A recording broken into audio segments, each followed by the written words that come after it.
ಗುರುಭ್ಯೋ ನಮಃ. ವಿಘ್ನೇಶ್ವರ ವಾಗ್ದೇವಿ ಪರಮಾತ್ಮನ ಪಾದಕ್ಕೆ ನಮಸ್ಕಾರವನ್ನ ಮಾಡ್ತಾ, ಗುರು ಹಿರಿಯರನ್ನ ಆರಾಧ್ಯ ದೇವರನ್ನ ಮನಸ್ಸಲ್ಲಿ ಸ್ಮರಣೆಯನ್ನ ಮಾಡ್ತಾ ಇವತ್ತಿನ ತರಗತಿಯನ್ನ ಪ್ರಾರಂಭ ಮಾಡೋಣ. ಇಂದಿನ ತರಗತಿಯಲ್ಲಿ ನಾವು ರುಕ್ಮಿಣಿ ಪ್ರೇಮ ಸಂದೇಶವನ್ನ ಕೃಷ್ಣನಿಗಾಗಿ ಕೊಟ್ಟು ಕಳಿಸಿರ್ತಾರೆ ವಿಪ್ರೋತ್ತಮನ ಕೈಯಲ್ಲಿ. ಆ ವಿಪ್ರೋತ್ತಮ ತಂದು ಕೃಷ್ಣನ ಕೈಗೆ ರುಕ್ಮಿಣಿಯ ಆ ಪ್ರೇಮ ಪತ್ರವನ್ನ ತಂದು ಕೊಟ್ಟ ಅಂತಕ್ಕಂಥ ವಿಚಾರವನ್ನ ನಾವು ನೋಡಿದ್ವಿ. ಹಾಗಾದ್ರೆ ಆ ಪ್ರೇಮ ಪತ್ರದಲ್ಲಿ ಯಾವ ರೀತಿ ರುಕ್ಮಿಣಿ ತನ್ನ ಮನಸ್ಸಲ್ಲಿರ್ತಕ್ಕಂಥ ಆಸೆಯನ್ನ ನಿವೇದಿಸ್ಕೊಂಡಿದ್ದಾರೆ, ಯಾವ ಯಾವ ಮಾತುಗಳನ್ನ ಕೃಷ್ಣನ ಬಗ್ಗೆ ಹೇಳಿದ್ದಾರೆ ಅಂತಕ್ಕಂಥ ವಿಚಾರವನ್ನ ಈಗ ನೋಡ್ತಾ ಹೋಗೋಣ. ರುಕ್ಮಿಣಿ ಬರಿತಾ ಇದ್ದಾರೆ ಪತ್ರದಲ್ಲಿ. ಕೃಷ್ಣ ಆ ಪತ್ರವನ್ನ ತೆರೆದು ಓದ್ಲಿಕ್ಕೆ ಪ್ರಾರಂಭವನ್ನ ಮಾಡ್ತಾ ಇದ್ದಾರೆ. ನಿನ್ನ ಮೂರ್ತಿ, ನಿನ್ನ ಕೀರ್ತಿಗಳೇ ನನಗೆ ಸುಖ ನೀಡುವ ಸಾಧನಗಳು. ನಿನ್ನ ಚಿಂತೆಯೊಂದೇ ಎಲ್ಲ ದುಷ್ಟ ಚಿಂತೆಗಳ ನಿವಾರಕ. ನಿನ್ನ ಸ್ಮರಿತ ಸರ್ವ ದುರಿತ ಹರಣ. ನಿನ್ನ ಮಹಿಮೆಯ ಶ್ರವಣ ಕರ್ಣ ರಸಾಯನ. ಮಂಗಳಾಂಗ ನಿನ್ನ ಸಂಗ ಭವಭಂಗ. ನಿನಗೆ ಮನಸೋತ ನಾನು ನಾಚಿಕೆಯನ್ನ ಬದಿಗೊತ್ತಿ ಈ ಪತ್ರವನ್ನ ಬರೆಯುತ್ತಿದ್ದೇನೆ. ಕುಲರೂಪ, ಶೀಲ, ವಿದ್ಯೆ, ವಯಸ್ಸು, ವೈಭವ, ಶೋಭೆಗಳಿಂದ ಶೋಭಿಸುತ್ತಿರುವ ನಿನ್ನಂತಹ ವರನನ್ನ ಯಾವ ವರಾಂಗಿ ತಾನೇ ವರಿಸದೆ ಇರುವಳಪ್ಪ. ಭಕ್ತಪ್ರಿಯ, ಶರಣಾಗತ ವತ್ಸಲ, ದೀನ ಜನ ಪರಿಪಾಲ, ನೀನೆಂದು ನಂಬಿ ನಿನ್ನ ಪಾದ ಪದ್ಮಗಳನ್ನು ಸೇವಿಸಲು ಬಯಸಿದ್ದೇನೆ. ಪ್ರೀತಿ ಗೌರವದಿಂದ ವಂದಿಸಿ ಬೇಡುವ ಈ ಆರ್ತ ಪ್ರೇಮಿಯ ವಾಂಛಿತವನ್ನ ಈಡೇರಿಸುವುದು ನಿನಗೆ ಉಚಿತವಲ್ಲವೇ ಪ್ರಿಯತಮ? ಈ ಶರೀರ, ಚಿತ್ತ, ಮನಸ್ಸು, ಬುದ್ಧಿ, ಚೈತನ್ಯ ಎಲ್ಲ ನಿನಗರ್ಪಿಸಿರುವೆನು. ಬಿರುದುಳ್ಳ ಉರಗ ಶಯನನಾದ ನೀನು ಸರಿಬಂದಂತೆ ಮಾಡು. ನಿನಗೆ ಯಾರು ಸರಿಸಾಟಿ ಇಲ್ಲ, ನಿನಗೆ ನೀನೇ ಸಾಟಿ. ಆದರೂ ಮನಸ್ಸ ನಾನು ನಿನ್ನನ್ನೇ ಪತಿ ಎಂದು ಸಂಕಲ್ಪ ಮಾಡಿಬಿಟ್ಟಿದ್ದೇನೆ. ನನ್ನ ಆತ್ಮವನ್ನೇ ನಿನಗೆ ಸಮರ್ಪಿಸಿದ್ದೇನೆ. ನೀನು ತಕ್ಷಣ ಇಲ್ಲಿಗೆ ಬಂದು ನನ್ನ ಕೈ ಹಿಡಿದು ಕರೆದೊಯ್ಯಬೇಕು. ನೀನು ಸಿಂಹ, ಪುರುಷ ಸಿಂಹ. ಸಿಂಹಕ್ಕೆ ಸಲ್ಲಬೇಕಾದುದು ನರಿಯ ಪಾಲಾಗಬಾರದು. ನಾನು ದೇವ ವಿಪ್ರ ಗುರು ಪೂಜೆಗಳನ್ನ ಶ್ರದ್ಧೆಯಿಂದ ಮಾಡಿದ್ದರೆ, ಉತ್ತಮವನ್ನ ದಾನ ನೀಡಿದ್ದರೆ ನೀನೇ ನನ್ನ ಪತಿಯಾಗಲಿ. ಆ ಪಾಪಿ ಶಿಶುಪಾಲ ನನ್ನನ್ನ ಕಣ್ಣೆತ್ತಿ ನೋಡದಿರಲಿ. ನಾಡಿದ್ದು ವಿವಾಹ ಮುಹೂರ್ತವಂತೆ. ನೀನು ಚತುರಂಗ ಸೈನ್ಯ ಬಲ ಸಹಿತನಾಗಿ ಬಂದು ಶಿಶುಪಾಲ, ಜರಾಸಂಧಾದಿಗಳನ್ನ ಒಡೆದೋಡಿಸಿ ನನ್ನನ್ನ ಸ್ವೀಕರಿಸು. ಅಂತಃಪುರದಲ್ಲಿ ನನ್ನನ್ನ ನೀನು ಬಂದು ಯಾವ ಹಿಂಸೆಗೂ ಅವಕಾಶ ಕೊಡದೆ ಕರೆದೊಯ್ಯಬಹುದಾದ ಇನ್ನೊಂದು ಉಪಾಯವನ್ನ ಸೂಚಿಸುವೆನೋ ಕೇಳು. ವಿವಾಹಕ್ಕೆ ಮುಂಚೆ ಕುಲದೇವತೆಯ ಗುಡಿಗೆ ಊರ ಹೊರಗೆ ಹೋಗಿ ನವವಧು ಗೌರಿ ಪೂಜೆ ಮಾಡಿ ಬರುವುದು ನಮ್ಮ ಮನೆಯ ಪದ್ಧತಿ. ಹಾಗೆ ನಾಳೆ ನಾನು ಗೌರಿ ಪೂಜೆಗೆ ಗೌರಿ ಮಂದಿರಕ್ಕೆ ಬರುತ್ತೇನೆ.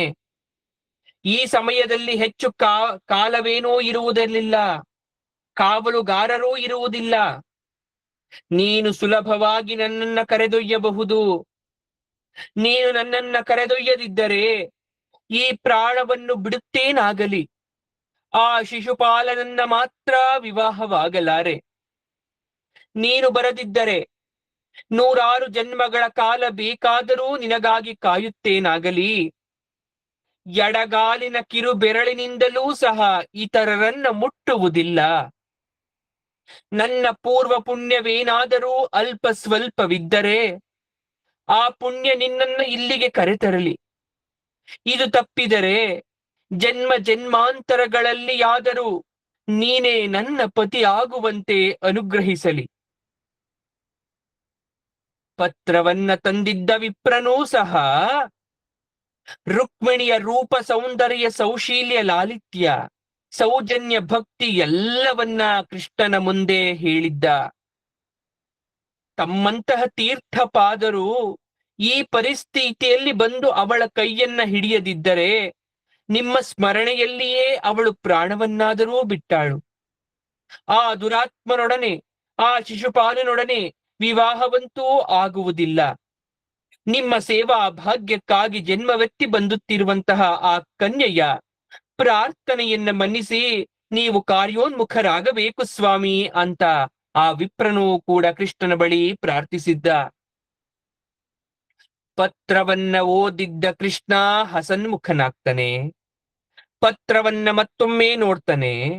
ಅಭಿಮಾನ, ಭರವಸೆಗಳೆಂಬ ಆ ವಾಕ್ಯಗಳನ್ನ ನೋಡಿ ಆ ಪತ್ರ ತಂದಿದ್ದ ವಿಪ್ರನ ಕೈಗಳನ್ನ ಗಟ್ಟಿಯಾಗಿ ಹಿಡಿದು ಹೇಳ್ತಾ ಇದ್ದಾನೆ, ವಿಪ್ರರೇ, ಸತ್ಯ ಹೇಳಬೇಕೆಂದರೆ ನನಗೂ ಅವಳದೇ ನೆನಪಿನಲ್ಲಿ ನಿದ್ದೆಯೇ ಬರುತ್ತಿಲ್ಲ. ತನ್ನ ಮೇಲಿನ ದ್ವೇಷದಿಂದ ಹಾಗೂ ಜರಾಸಂಧನ ಸ್ನೇಹದಿಂದ ಇದು ಭೀಷ್ಮಕ ರಾಜನಿಗೆ, ರುಕ್ಮಿಣಿಗೆ ಕೊಂಚವೂ ಇಷ್ಟವಿಲ್ಲದಿದ್ದರೂ ಆ ರುಕ್ಮಿ ಬಲಾತ್ಕಾರವಾಗಿ ಮದುವೆ ಮಾಡುತ್ತಿದ್ದಾನೆಂದು ನನ್ನ ಕಿವಿಗೂ ಬಿದ್ದಿದೆ. ನನ್ನನ್ನು ಅಡ್ಡಗಟ್ಟುವ ಎಲ್ಲ ದುಷ್ಟ ರಾಜರನ್ನು ಸದೆಬಡಿದು ನಾನು ರುಕ್ಮಿಣಿಯನ್ನ ಕರೆತರುತ್ತೇನೆ, ಬನ್ನಿ ಹೊರಡೋಣ. ಹಾಗೆಯೇ ದಾರುಕ, ರಥವನ್ನ ಈಗಲೇ ಸಿದ್ಧ ಮಾಡು ಎಂದು ತನ್ನ ಸಾರಥಿಯಾದ ದಾರುಕನಿಗೆ ಕೃಷ್ಣ ಆದೇಶವನ್ನಿತ್ತ. ಕೂಡಲೇ ದಾರುಕನು ಶೈಬ್ಯ, ಸುಗ್ರೀವ, ಮೇಘಪುಷ್ಪ, ವಲಾಹ ಅಂತಕ್ಕಂಥ ಘನವೇಗದ ಕುದುರೆಗಳನ್ನ ರಥಕ್ಕೆ ಕಟ್ಟಿ ಪ್ರಯಾಣಕ್ಕೆ ಸಿದ್ಧನಾಗ್ತಾನೆ. ಕೃಷ್ಣ ವಿಪ್ರಶ್ರೇಷ್ಠ ಅಗ್ನಿದ್ಯೋತರೊಡನೆ ರಥವನ್ನೇರಿ ಒಂದೇ ರಾತ್ರಿಯಲ್ಲಿ ವಿದರ್ಭ ದೇಶವನ್ನ ಬಂದು ಮುಟ್ಟಿದ. ಅವನು ಹೊರಟ ಕೆಲವೇ ಸಮಯದಲ್ಲಿ ಈ ವಿಚಾರ ಬಲರಾಮನಿಗೆ ತಿಳಿದು, ಇದು ಸಾಮಾನ್ಯ ವಿಚಾರವಲ್ಲ, ನಾವು ಯಾವುದಕ್ಕೂ ಸಿದ್ಧವಿರಬೇಕು ಎಂದು ನಿಶ್ಚಯಿಸಿ ಅವನು ಕೂಡ ಸೈನ್ಯದ ಜೊತೆಗೆ ವಿದರ್ಭದ ಕಡೆಗೆ ಪ್ರಯಾಣವನ್ನ ಬೆಳೆಸ್ತಾ ಇದ್ದಾನೆ. ಇತ್ತ ಭೀಷ್ಮಕ ರಾಜ ರುಕ್ಮಿ ಶಿಶುಪಾಲನ ಜೊತೆಗೆ ರುಕ್ಮಿಣಿಯ ವಿವಾಹವನ್ನ ನಿರ್ಧರಿಸಿ ಸಕಲ ಸಿದ್ಧತೆಗಳನ್ನು ಅತಿ ತ್ವರಿತವಾಗಿ ಮಾಡ್ತಾ ಇದ್ದಾರೆ. ಸಿಂಗರಿಸಿದ ನಗರ, ಉದ್ಯಾನ ಮಂಟಪಗಳು, ರಾಜಮಾರ್ಗಗಳು ಎಲ್ಲೆಲ್ಲೂ ಸುಗಂಧ ಪರಿಮಳದ ಸಿಂಪಡಿಕೆ ಆಗ್ತಾ ಇದೆ. ಊರೆಲ್ಲ ಮನೆ ಮನೆ ಮುಂದೆ ತಳಿರು ತೋರಣ, ರಂಗವಲ್ಲಿ, ಧ್ವಜ ಪತಾಕೆಗಳು, ಅಗರು ಧೂಪಗಳು. ವಿದರ್ಭದ ಗಂಡಸರು, ಹೆಂಗಸರು, ಮಕ್ಕಳು ಹೊಸ ವಸ್ತ್ರ ಆಭರಣಗಳಿಂದ ಅಲಂಕರಿಸಿಕೊಳ್ತಾ ಇದ್ದಾರೆ. ಎಲ್ಲೆಲ್ಲೂ ಮಂಗಳ ವಾದ್ಯಗಳು ಮುಳುಗ್ತಾ ಇದೆ. ಭೀಷ್ಮಕ ರಾಜ ಪಿತೃದೇವತಾ ಪೂಜೆಯನ್ನ ಮುಗಿಸಿ ವಿಪ್ರ ಭೋಜನವನ್ನ ಮಾಡಿಸಿ ಅವರಿಂದ ಮಂಗಳಾಶೀರ್ವಾದವನ್ನ ಹೇಳಿಸ್ತಾ ಇದ್ದಾನೆ. ಈ ಕಡೆ ಅರಮನೆಯಲ್ಲಿ ರುಕ್ಮಿಣಿಗೆ ಮಂಗಳ ಸ್ನಾನವನ್ನ ಮಾಡಿಸ್ತಾ ಇದ್ದಾರೆ. ನೂತನ ವಧುವಿಗೆ ವಸ್ತ್ರ ರತ್ನಾಭರಣಗಳಿಂದ ಅಲಂಕರಿಸಿ ವಿಪ್ರರಿಂದ ಪುಣ್ಯಾಹ ವಾಚನ ನಡೀತಾ ಇದೆ. ವಿವಾಹ ನಿರ್ವಿಘ್ನವಾಗಿ ನಡಿಬೇಕು ಅಂತ ರಕ್ಷಾ ಹೋಮಗಳು ನಡೀತಾ ಇದೆ.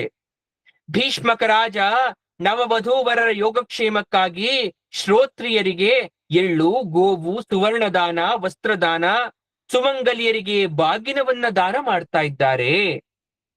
ಶಿಶುಪಾಲನಿಗೆ ಸಂಭ್ರಮವೋ ಸಂಭ್ರಮ. ಮಹೋತ್ಸಾಹದಿಂದ ಮದೋನ್ಮತ್ತನಾದ ಶಿಶುಪಾಲ ತನ್ನ ಬಂಧುಗಳು, ರಥಗಳು, ಮಿತ್ರರು, ಯುದ್ಧ ಮಾಡ್ತಕ್ಕಂಥ ಅಶ್ವಸೇನೆ, ಭಟರ ಸೈನ್ಯದ ಜೊತೆಗೆ ವೈಭ್ರವದ ವಿಜೃಂಭಣೆಯಿಂದ ಒಂದು ಬಿಡಾರದಲ್ಲಿ ಅಲಂಕರಿಸಿದ್ದಾನೆ.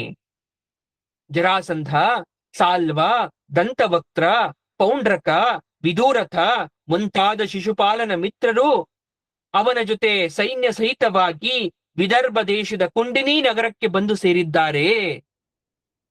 ಶಿಶುಪಾಲನಿಗೆ ಆಶ್ಚರ್ಯ. ಜರಾಸಂಧನ್ನ ಕೇಳ್ತಾ ಇದ್ದಾನೆ, ಜರಾಸಂಧ, ಇದೇನು ಇಷ್ಟು ಬೃಹತ್ ಸೈನ್ಯವನ್ನ ಮದುವೆ ಸಮಾರಂಭಕ್ಕೆ ಕರೆತಂದಿದ್ದೀಯಾ? ಜರಾಸಂಧ ಹೇಳಿದ, ನೋಡಪ್ಪ ಶಿಶುಪಾಲ, ನಿನಗೆ ಅನುಭವ ಕಡಿಮೆ. ಮದುವೆಯಾದರೆ ಸೈನಿಕರಿಗೆಲ್ಲ ರಾಜಭೋಜನ. ಒಂದು ವೇಳೆ ಯುದ್ಧದ ಸಂದರ್ಭ ಉಂಟಾದರೆ ಯುದ್ಧಕ್ಕೆ ಸಿದ್ಧ ಸನ್ನದ್ಧರಾಗಿಯೇ ಬಂದಿದ್ದೇವೆ. ಇತ್ತ ರುಕ್ಮಿಣಿ ಅಂತಃಪುರದಲ್ಲಿ ಏಕಾಂತವಾಗಿ ಕುಳಿತು ಗಾಭರಿ ಶಂಕೆ ಭಯದಿಂದ ಕಳವಳಗೊಂಡಿದ್ದಾಳೆ. ನಾಳೆಯೇ ಮದುವೆಯಲ್ಲ, ಗಂಡಿನ ಕಡೆಯವರೂ ಬಂದಾಗಿದೆ, ತಾನು ಕಳಿಸಿದ ವಿಪ್ರೋತ್ತಮ ಬಂದಿಲ್ಲ, ಕೃಷ್ಣನ ಸುದ್ದಿ ಇಲ್ಲ. ಕೃಷ್ಣ ಪತ್ರ ಓದಿ ಏನು ಭಾವನೆ ಮಾಡಿಕೊಂಡನೋ. ಗೌರಿದೇವಿ, ಅಂಬಿಕೆ, ನನಗೆ ದಿಕ್ಕು ದೆಸೆ ಎಂದು ಯಾರಮ್ಮ ಅಂತ ಚಿಂತಿಸತೊಡಗಿದ್ದಾಳೆ.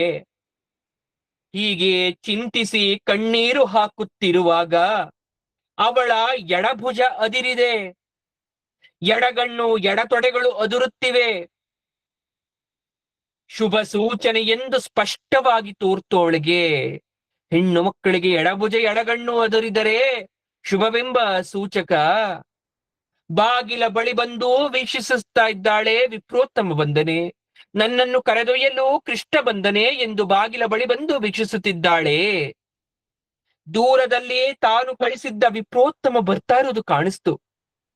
ಅವನನ್ನ ನೋಡಿದ ಕೂಡಲೇ ಅವಳಿಗೆ ಕಾತುರ, ಕಳವಳ, ಉದ್ವೇಗ ಹೆಚ್ಚಾಗ್ತಾ ಇದೆ.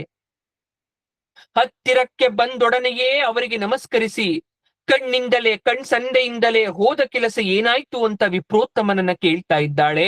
ಆಗ ವಿಪ್ರೋತ್ತಮ ಹೇಳ್ತಾ ಇದ್ದಾನೆ, ತಾಯಿ, ನಿನ್ನ ಭಾಗ್ಯದ ಬಾಗಿಲು ಭವ್ಯವಾಗಿ ತೆರೆಯಲಿದೆಯಮ್ಮ. ನಿನ್ನ ಸಂದೇಶ ಓದಿದ ಕೃಷ್ಣ ಹೊರಟು ಈಗಾಗಲೇ ಇಲ್ಲಿಗೆ ಬಂದಿದ್ದಾನೆ.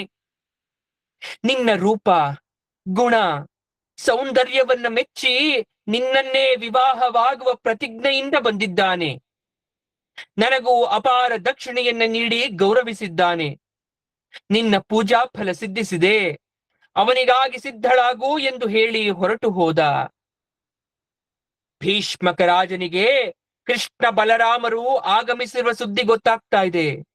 ಅವರನ್ನು ಗೌರವದಿಂದ ಎದುರುಗೊಂಡು ಮಧುರ್ಪರ್ಕವನ್ನ ನೀಡಿ, ವಸ್ತ್ರಾಭರಣಗಳ ಕೊಡುಗೆಯನ್ನ ನೀಡಿ, ಅವರಿಗೆ ಸಕಲ ಸೌಕರ್ಯ ಸೌಲಭ್ಯ ಇರುವ ವಸತಿ ಬಿಡಾರವನ್ನ ಏರ್ಪಾಡು ಮಾಡಿದ್ದಾರೆ.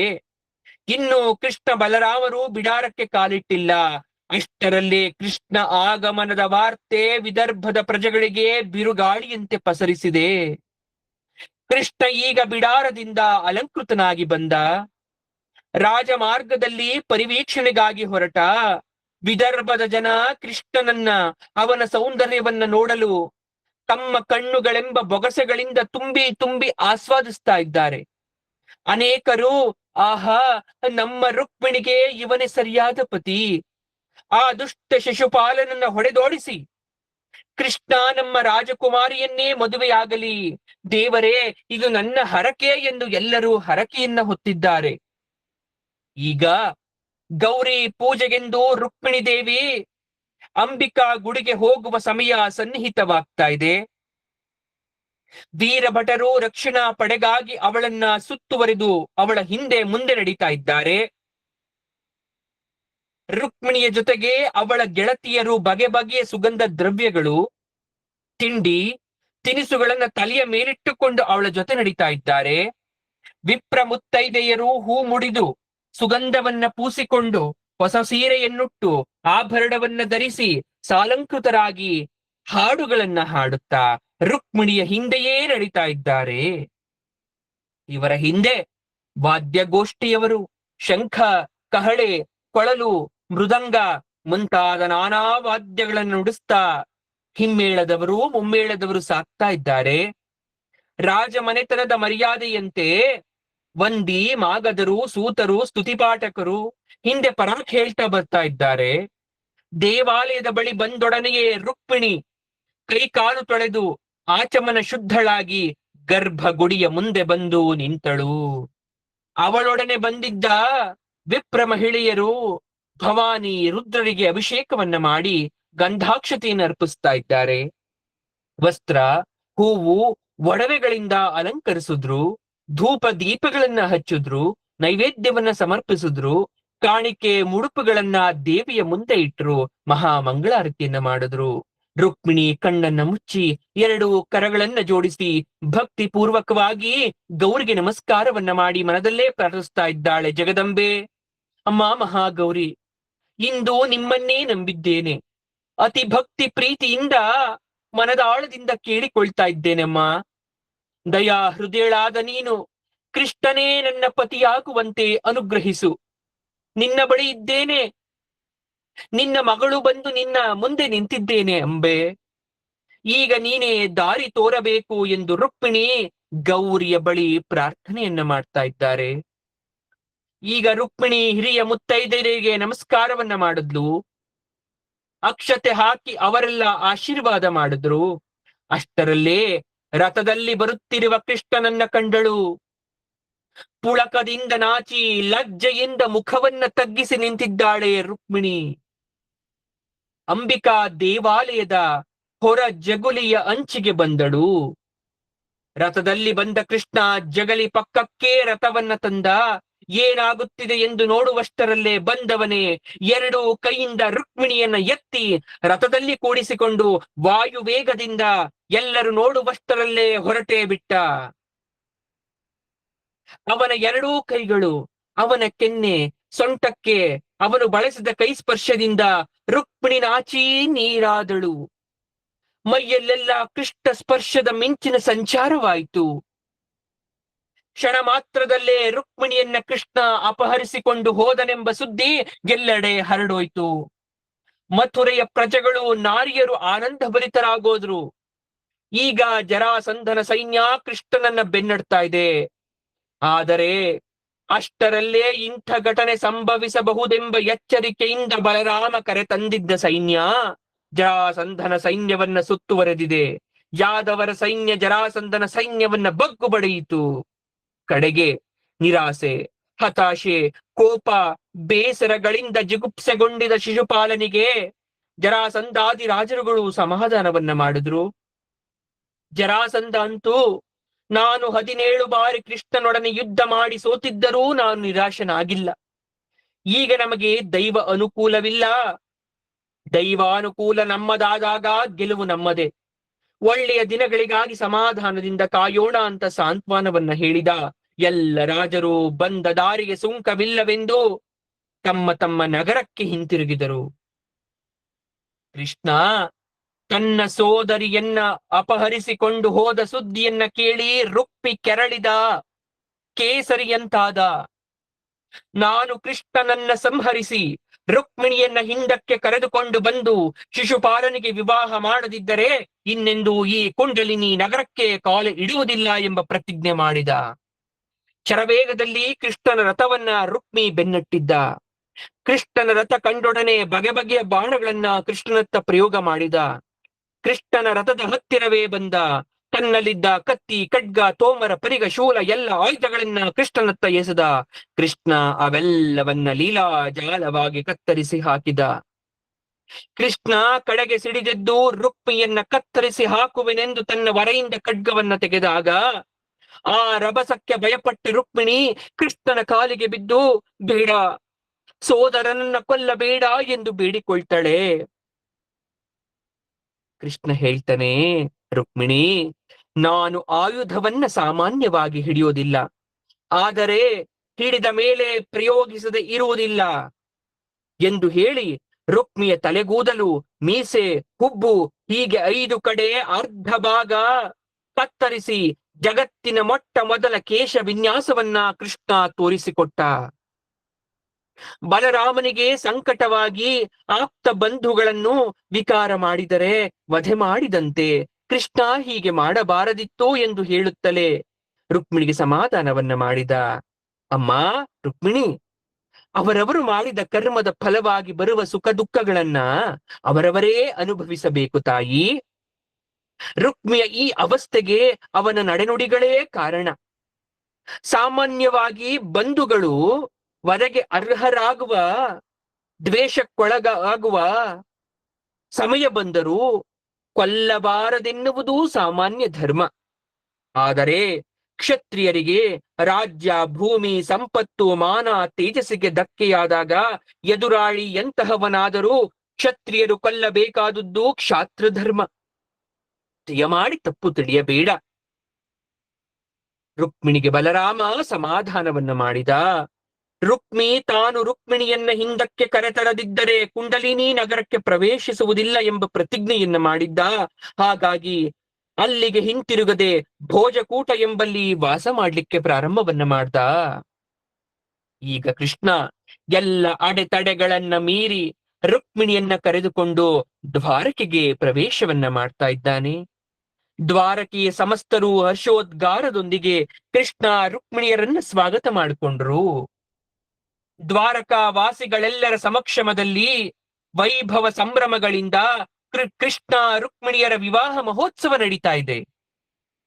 ಜಗತ್ತಿನ ಮಂಗಳಕ್ಕಾಗಿ ಈ ವಿವಾಹ ನಡೆದ ಶುಭ ಸಂದರ್ಭದಲ್ಲಿ ಬ್ರಹ್ಮ ರುದ್ರಾದಿಗಳು ಆಕಾಶದಲ್ಲಿ ಬಂದು ಸಂಭ್ರಮವನ್ನ ವೀಕ್ಷಿಸ್ತಾ ಇದ್ರೆ, ದೇವದುಂದುಭಿ ಮೊಳಗ್ತಾ ಇದೆ, ಗಂಧರ್ವರು ಹಾಡು ಹೇಳ್ತಾ ಇದ್ದಾರೆ, ಅಪ್ಸರಿಯರು ನರ್ತಿಸ್ತಾ ಇದ್ದಾರೆ, ಮರೀಚಿ ಮೊದಲಾದ ಋಷಿಮುನಿಗಳು, ತುಂಬುರು ನಾರದರು ಯಾದವರೊಡನೆ ಮದುವೆಯ ಮನೆಯಲ್ಲಿ ಸಡಗರದಿಂದ ಆನಂದಿಸ್ತಾ ಇದ್ದಾರೆ. ಈ ರೀತಿಯಾಗಿ ಕೃಷ್ಣ ರುಕ್ಮಿಣಿಯರ ಕಲ್ಯಾಣ ಸಾಂಗವಾಗಿ ನೆರವೇರ್ತಾ ಇದೆ.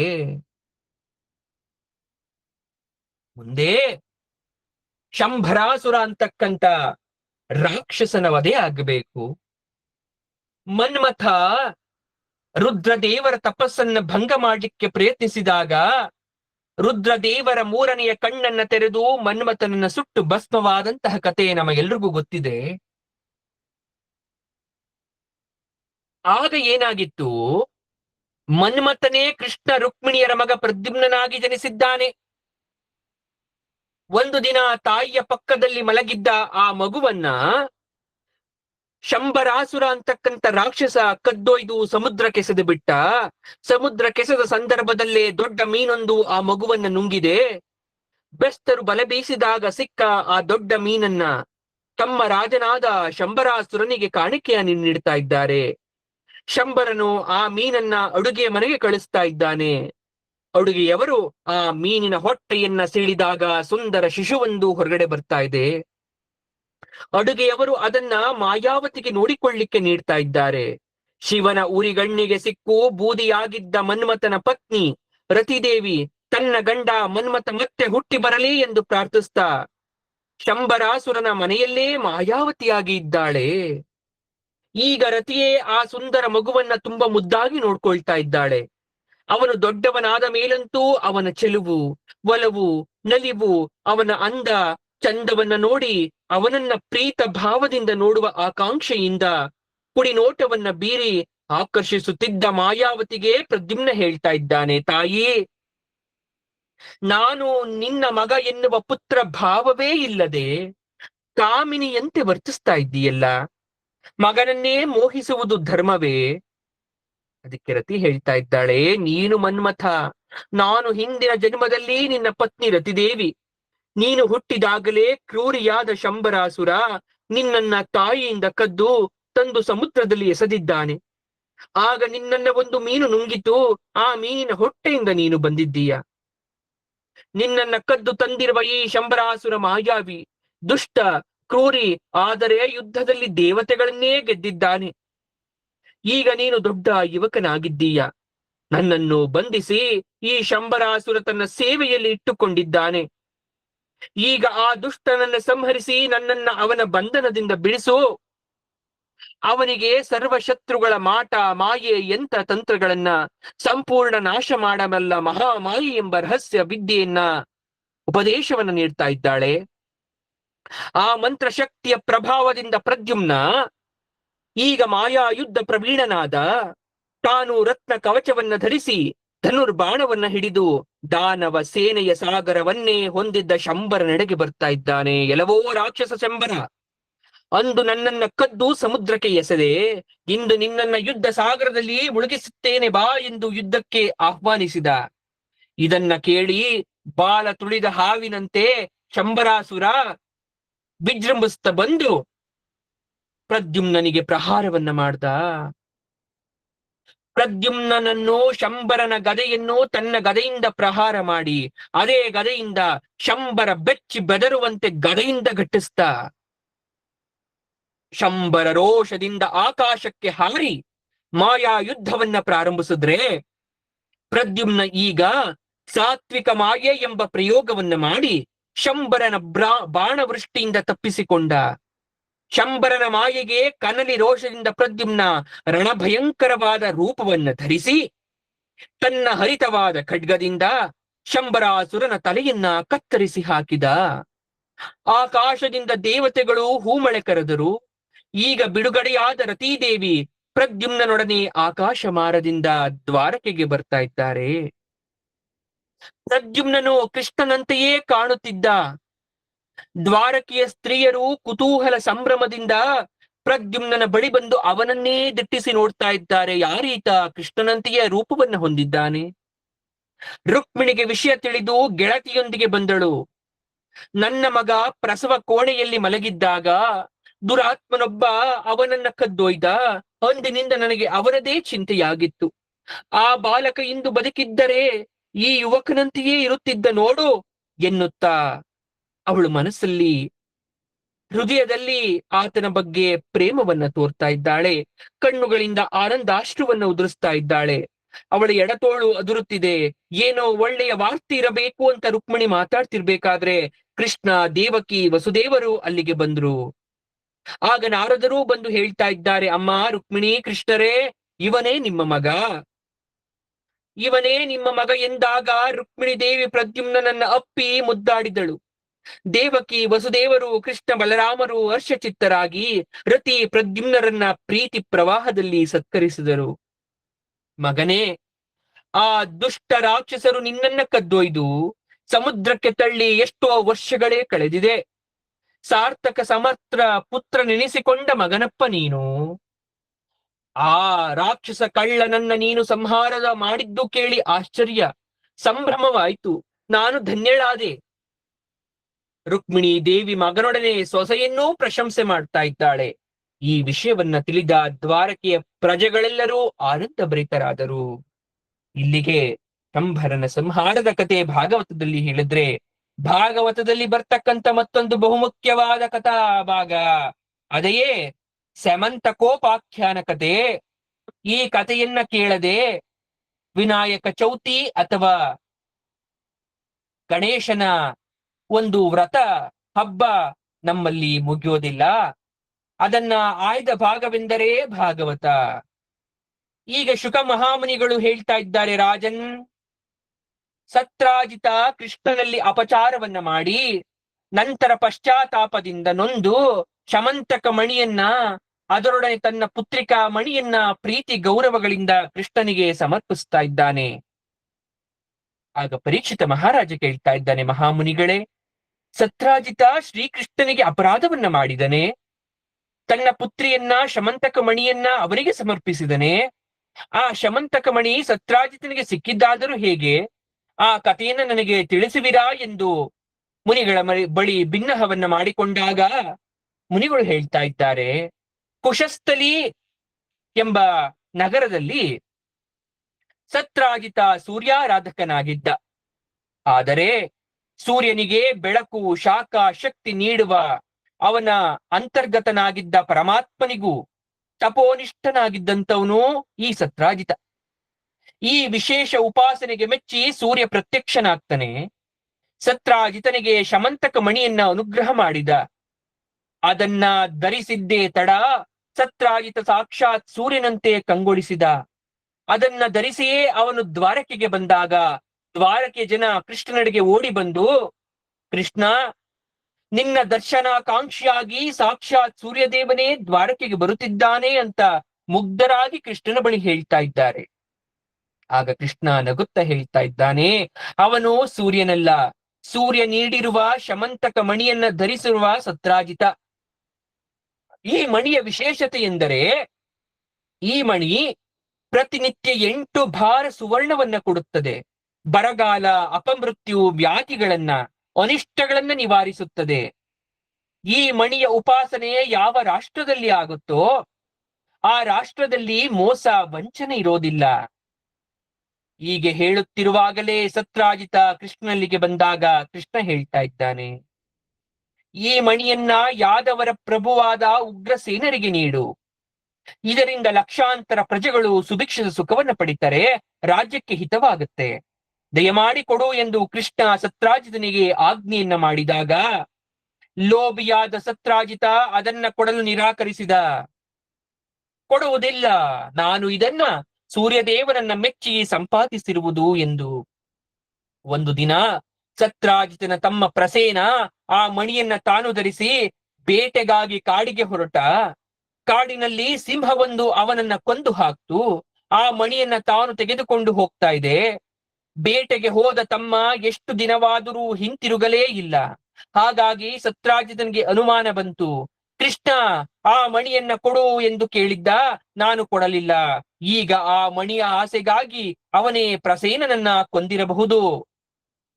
ಆಪ್ತ ವಲಯದಲ್ಲಿ ತನ್ನ ದುಃಖವನ್ನ ತೋಡಿಕೊಂಡಾಗ ಅದು ಕಿವಿಯಿಂದ ಕಿವಿಗೆ ಹಬ್ಬಿತು. ಕಡೆಗೆ ಕೃಷ್ಣನ ಕಿವಿಗೆ ಬಂತು. ಕೃಷ್ಣನ ಮೇಲೆ ಆರೋಪ ಬರ್ತಾ ಇದೆ. ಈ ಬಗ್ಗೆ ಬಂದ ಆರೋಪ ಸುಳ್ಳೆಂದು ತಿಳಿಸಲು ಸತ್ಯ ಯಾವುದೆಂದು ತಿಳಿಯಬೇಕಿತ್ತು. ಹಾಗಾಗಿ ಅನೇಕ ಯಾದವರ ಜೊತೆಗೂಡಿ ಕೃಷ್ಣ ಕಾಡಿಗೆ ಹೋಗ್ತಾ ಇದ್ದಾನೆ. ಆದರೆ ಅಲ್ಲಿ ಹೋಗಿ ನೋಡಿದಾಗ ಸತ್ತು ಬಿದ್ದಿದ್ದ ಪ್ರಸೇನನ ದೇಹ ಮಾತ್ರ ಇದೆ. ಅದರ ಮೇಲೆ ಸಿಂಹ ಬಗೆದ ಗುರುತುಗಳಿದೆ. ಇನ್ನು ಕೊಂಚ ದೂರ ಹೋದಾಗ ಒಂದು ಸಿಂಹ ಕೂಡ ಸತ್ತು ಬಿದ್ದಿದೆ. ಅದೇ ಜಾಡಿನಲ್ಲೇ ಒಂದು ಕರಡಿಯ ಹೆಜ್ಜೆ ಗುರುತು ಕಂಡಿದೆ.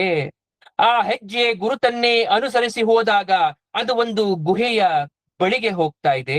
ಕೃಷ್ಣನಿಗೆ ಗೊತ್ತಾಯ್ತು, ಸಿಂಹ ಪ್ರಸೇನನನ್ನ ಕೊಂದಿದೆ, ಆ ಸಿಂಹವನ್ನ ಕರಡಿಯೊಂದು ಕೊಂದಿದೆ. ಹಾಗಾಗಿ ಎಲ್ಲರನ್ನ ಹೊರಗೆ ನಿಲ್ಲಿಸಿ ಕೃಷ್ಣ ಆ ಕತ್ತಲು ಕವಿದಿದ್ದ ಗುಹೆಯ ಒಳಗೆ ನುಗ್ಗಿ ಬಂದ.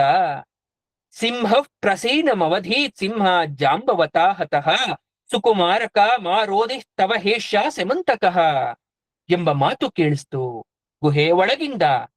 ಒಳಗೆ ಬಂದಾಗ ಒಂದು ಮುದ್ದು ಮಗು, ಅದನ್ನ ಮುದ್ದು ಮಾಡುತ್ತಾ ಇರುವ ದಾದಿ ಇನ್ನು ಹತ್ತಿರ ಬಂದ. ಮಗುವಿನ ಬಳಿ ಆ ಶಮಂತಕ ಮಣಿಯನ್ನ ಕಂಡ. ಅಷ್ಟರಲ್ಲೇ ತಲೆ ಎತ್ತಿ ನೋಡಿದ. ಆ ದಾದಿ ಭಯದಿಂದ ರಕ್ಷಿಸಿ ಕಾಪಾಡಿ ಎಂದು ಭೀತಳಾಗಿ ಕೂಗ್ತಾ ಇದ್ದಾಳೆ ಕೃಷ್ಣನನ್ನ ನೋಡಿ. ಆ ಧ್ವನಿ ಕೇಳಿದೊಡನೆಯೇ ಗುಹೆಯ ಒಳಬಾಗಿಲಿಂದ ಜಾಂಬವಂತ ಬಿರುಸಾಗಿ ಧಾವಿಸಿ ಬಂದ. ಯಾರೋ ಮಾನವ ಪ್ರವೇಶ ಮಾಡಿದ್ದಾನೆ ಎಂದುಕೊಂಡು ಕೃಷ್ಣನೊಡನೆ ಯುದ್ಧವನ್ನೇ ಪ್ರಾರಂಭಿಸ್ಬಿಟ್ಟ. 28 ದಿನಗಳ ಕಾಲ ಭಯಂಕರ ಯುದ್ಧ ನಡೀತಾ ಇದೆ. ಕಡೆಗೆ ಕೃಷ್ಣನ ಮುಷ್ಟಿಯ ಆಘಾತಗಳಿಗೆ ಜಾಂಬವಂತನ ಅಂಗಾಂಗಗಳೇ ಪುಡಿಯಾಗ್ತಾ ಇದೆ. ಸೊರಗಿ ನೆಲಕ್ಕೆ ಕುಸಿದ ಜಾಂಬವಂತ ಆಗ ಕೈ ಮುಗಿದು ಜಾಂಬವಂತ ಕೇಳ್ತಾ ಇದ್ದಾನೆ, ಸ್ವಾಮಿ, ಯುಗ ಯುಗಗಳ ಯುಗ ಶಕ್ತಿಯಾಗಿದ್ದ ನನ್ನನ್ನೇ ಹಣ್ಣುಗಾಯಿ ನೀರುಗಾಯಿ ಮಾಡಿದೆ. ನೀನು ಆ ಮಹಾವಿಷ್ಣುವೇ ಇರಬೇಕು. ಸಮುದ್ರವನ್ನ ಒಣಗಿಸಿ ಸೇತುವೆ ಕಟ್ಟಿದ್ದ ಲಂಕೆಯನ್ನ ಸುಟ್ಟು ರಾವಣನ ಶಿರಸ್ಸನ್ನ ಕತ್ತರಿಸಿದ, ಲಂಕೆಗೆ ವಿಭೀಷಣನ್ನೇ ರಾಜನನ್ನಾಗಿ ಮಾಡಿದ ಕರುಣಾಸಾಗರ, ಲೋಕನಾಥ, ಶ್ರೀರಾಮಚಂದ್ರನೇ ನೀನು ಸ್ವಾಮಿ, ನಮೋ ನಮಃ ಅಂತ ಕೃಷ್ಣನಿಗೆ ಭಿನ್ನವಿಸ್ತಾ ಇದ್ದಾನೆ. ಆಗ ಕೃಷ್ಣ ತನ್ನ ಹಿತವಾದ ಅಮೃತ ಹಸ್ತದಿಂದ ಜಾಂಬವಂತನ ಮೈಯನ್ನ ನೇವರಿಸಿ ತನ್ನ ಹಿತಸ್ಪರ್ಶದಿಂದ ಅವನ ಯುದ್ಧ ಬಳಲಿಕೆಯನ್ನ ಪರಿಹರಿಸಿ ಹೇಳ್ತಾ ಇದ್ದಾನೆ, ಜಾಂಬವಾನ್, ಈ ಸೆಮಂತಕ ಮಣಿಯನ್ನ ನಾನು ಅಪಹರಿಸಿದ್ದೇನೆ ಎಂಬ ನಿಂದೆ ಬಂದಾಗ ಆ ಆಪನಿಂದೆ ನಿವಾರಿಸಿಕೊಳ್ಳಲು ನಿನ್ನ ಗುಹೆಗೆ ಬರಬೇಕಾಯ್ತಪ್ಪ. ಜಾಂಬವಂತನಿಗೆ ಮತ್ತೆ ಆರೋಗ್ಯ ಬಲ ಯೌವನವನ್ನ ನೀಡಿದ. ಈಗ ಜಾಂಬವಂತ ಅತೀವ ಹರ್ಷದಿಂದ ಸೆಮಂತಕ ಮಣಿಯನ್ನು ತನ್ನ ಮಗಳಾದ ಜಾಂಬವತಿಯನ್ನು ಕೃಷ್ಣನಿಗೆ ಸಮರ್ಪಿಸಿದ. ಇತ್ತ 12 ದಿವಸಗಳ ಕಾಲ ಕೃಷ್ಣನಿಗಾಗಿ ಗುಹೆಯ ಹೊರಗೆ ಕಾದು ನಿರಾಶರಾಗಿ ಬಂದವರು ಬೇಸರಿಸಿಕೊಂಡು ಹಿಂತಿರುಗ್ಬಿಟ್ರು. ಎಲ್ಲರಿಗೂ ನಡೆದ ವಿಷಯ ತಿಳಿಯಿತು. ದೇವಕಿ, ರುಕ್ಮಿಣಿ, ವಸುದೇವ ಬಂಧುಗಳೆಲ್ಲ ಆತಂಕದಿಂದ ಕಳವಳಗೊಂಡು ಸತ್ರಾಜಿತನನ್ನ ನಿಂದಿಸ್ತಾ ಇದ್ರೆ, ದುರ್ಗಾ ಸ್ತೋತ್ರ ಮಾಡ್ತಾ ಶ್ರೀಕೃಷ್ಣ ಆರೋಗ್ಯವಾಗಿ ಹಿಂತಿರುಗಲಿ ಅಂತ ಎಲ್ಲರೂ ಪ್ರಾರ್ಥಿಸ್ತಾ ಇದ್ದಾರೆ. ಕೃಷ್ಣ ಈಗ ಸೆಮಂತಕ ಮಣಿ ಹಾಗೂ ಜಾಂಬವತಿಯ ಜೊತೆ ಹಿಂತಿರುಗಿ ಬಂದಾಗ ಜನ ಆನಂದ ಸಾಗರದಲ್ಲಿ ಮಿಂದೆದ್ರು. ಎಲ್ಲರೆದುರಿಗೆ ಆ ಸೆಮಂತಕ ಮಣಿಯನ್ನ ಸತ್ರಾಜಿತನ ಕೈಗೆ ಹಿಂತಿರುಗಿಸ್ತಾ ಇದ್ದಾರೆ. ಸತ್ರಾಜಿತ ಪಶ್ಚಾತ್ತಾಪದಿಂದ ತನ್ನ ಈ ಪಾಪ ಹರಿಕ್ಕಾಗಿ ಏನಾದರೂ ಮಾಡಲೇಬೇಕು ಎಂದು ನಿರ್ಧರಿಸಿ ಕೃಷ್ಣನಿಗೆ ಸೆಮಂತಕ ಮಣಿಯನ್ನ ಕೊಟ್ಟು ಉಡುಗೆಯಾಗಿ ಕೊಟ್ರೆ, ಅವಳ ಮಗಳಾದಂತಹ ಸತ್ಯಭಾಮೆಯನ್ನೂ ಕೂಡ ಶ್ರೀಕೃಷ್ಣನಿಗೆ ಸಮರ್ಪಿಸಿ ನಮಸ್ಕಾರವನ್ನ ಮಾಡ್ತಾ ಇದ್ದಾನೆ. ಶ್ರೀಕೃಷ್ಣನು ಸೆಮಂತಕ ಮಣಿಯನ್ನು ಸತ್ರಾಜಿತನಿಗೆ ಹಿಂದಿರುಗಿಸಿ ಸತ್ಯಭಾಮೆಯನ್ನು ಮಾತ್ರ ಸ್ವೀಕರಿಸ್ತಾ. ಇತ್ತ ಕೃಷ್ಣನಿಗೆ ಒಂದು ಕೆಟ್ಟ ವಾರ್ತೆ ಬಂತು. ಪಾಂಡವರು ಕುಂತಿ ಸಹಿತವಾಗಿ ಅರಗಿನ ಮನೆಯಲ್ಲಿ ದಗ್ಧರಾಗಿ ಹೋದರೆಂಬ ವಾರ್ತೆ ಬರಸಿಡಿಲಂತೆ ಬಂದೊದಗಿತು. ಆಗಲೇ ಕೃಷ್ಣನಿಗೆ ಎಲ್ಲಾ ಗೊತ್ತಿದ್ದರೂ ಕೂಡ ಬಲರಾಮನ ಜೊತೆ ಹಸ್ತಿನಾವತಿಗೆ ಹೋಗಿ ಕೃಪ, ವಿದುರ, ಗಾಂಧಾರಿ, ಭೀಷ್ಮ, ದ್ರೋಣರಿಗೆ ಸಾಂತ್ವನದ ಮಾತನ್ನ ಹೇಳ್ತಾ ಇದ್ದಾನೆ. ಇದು ಸಮಂತಕ ಮಣಿಯ ಕತೆ.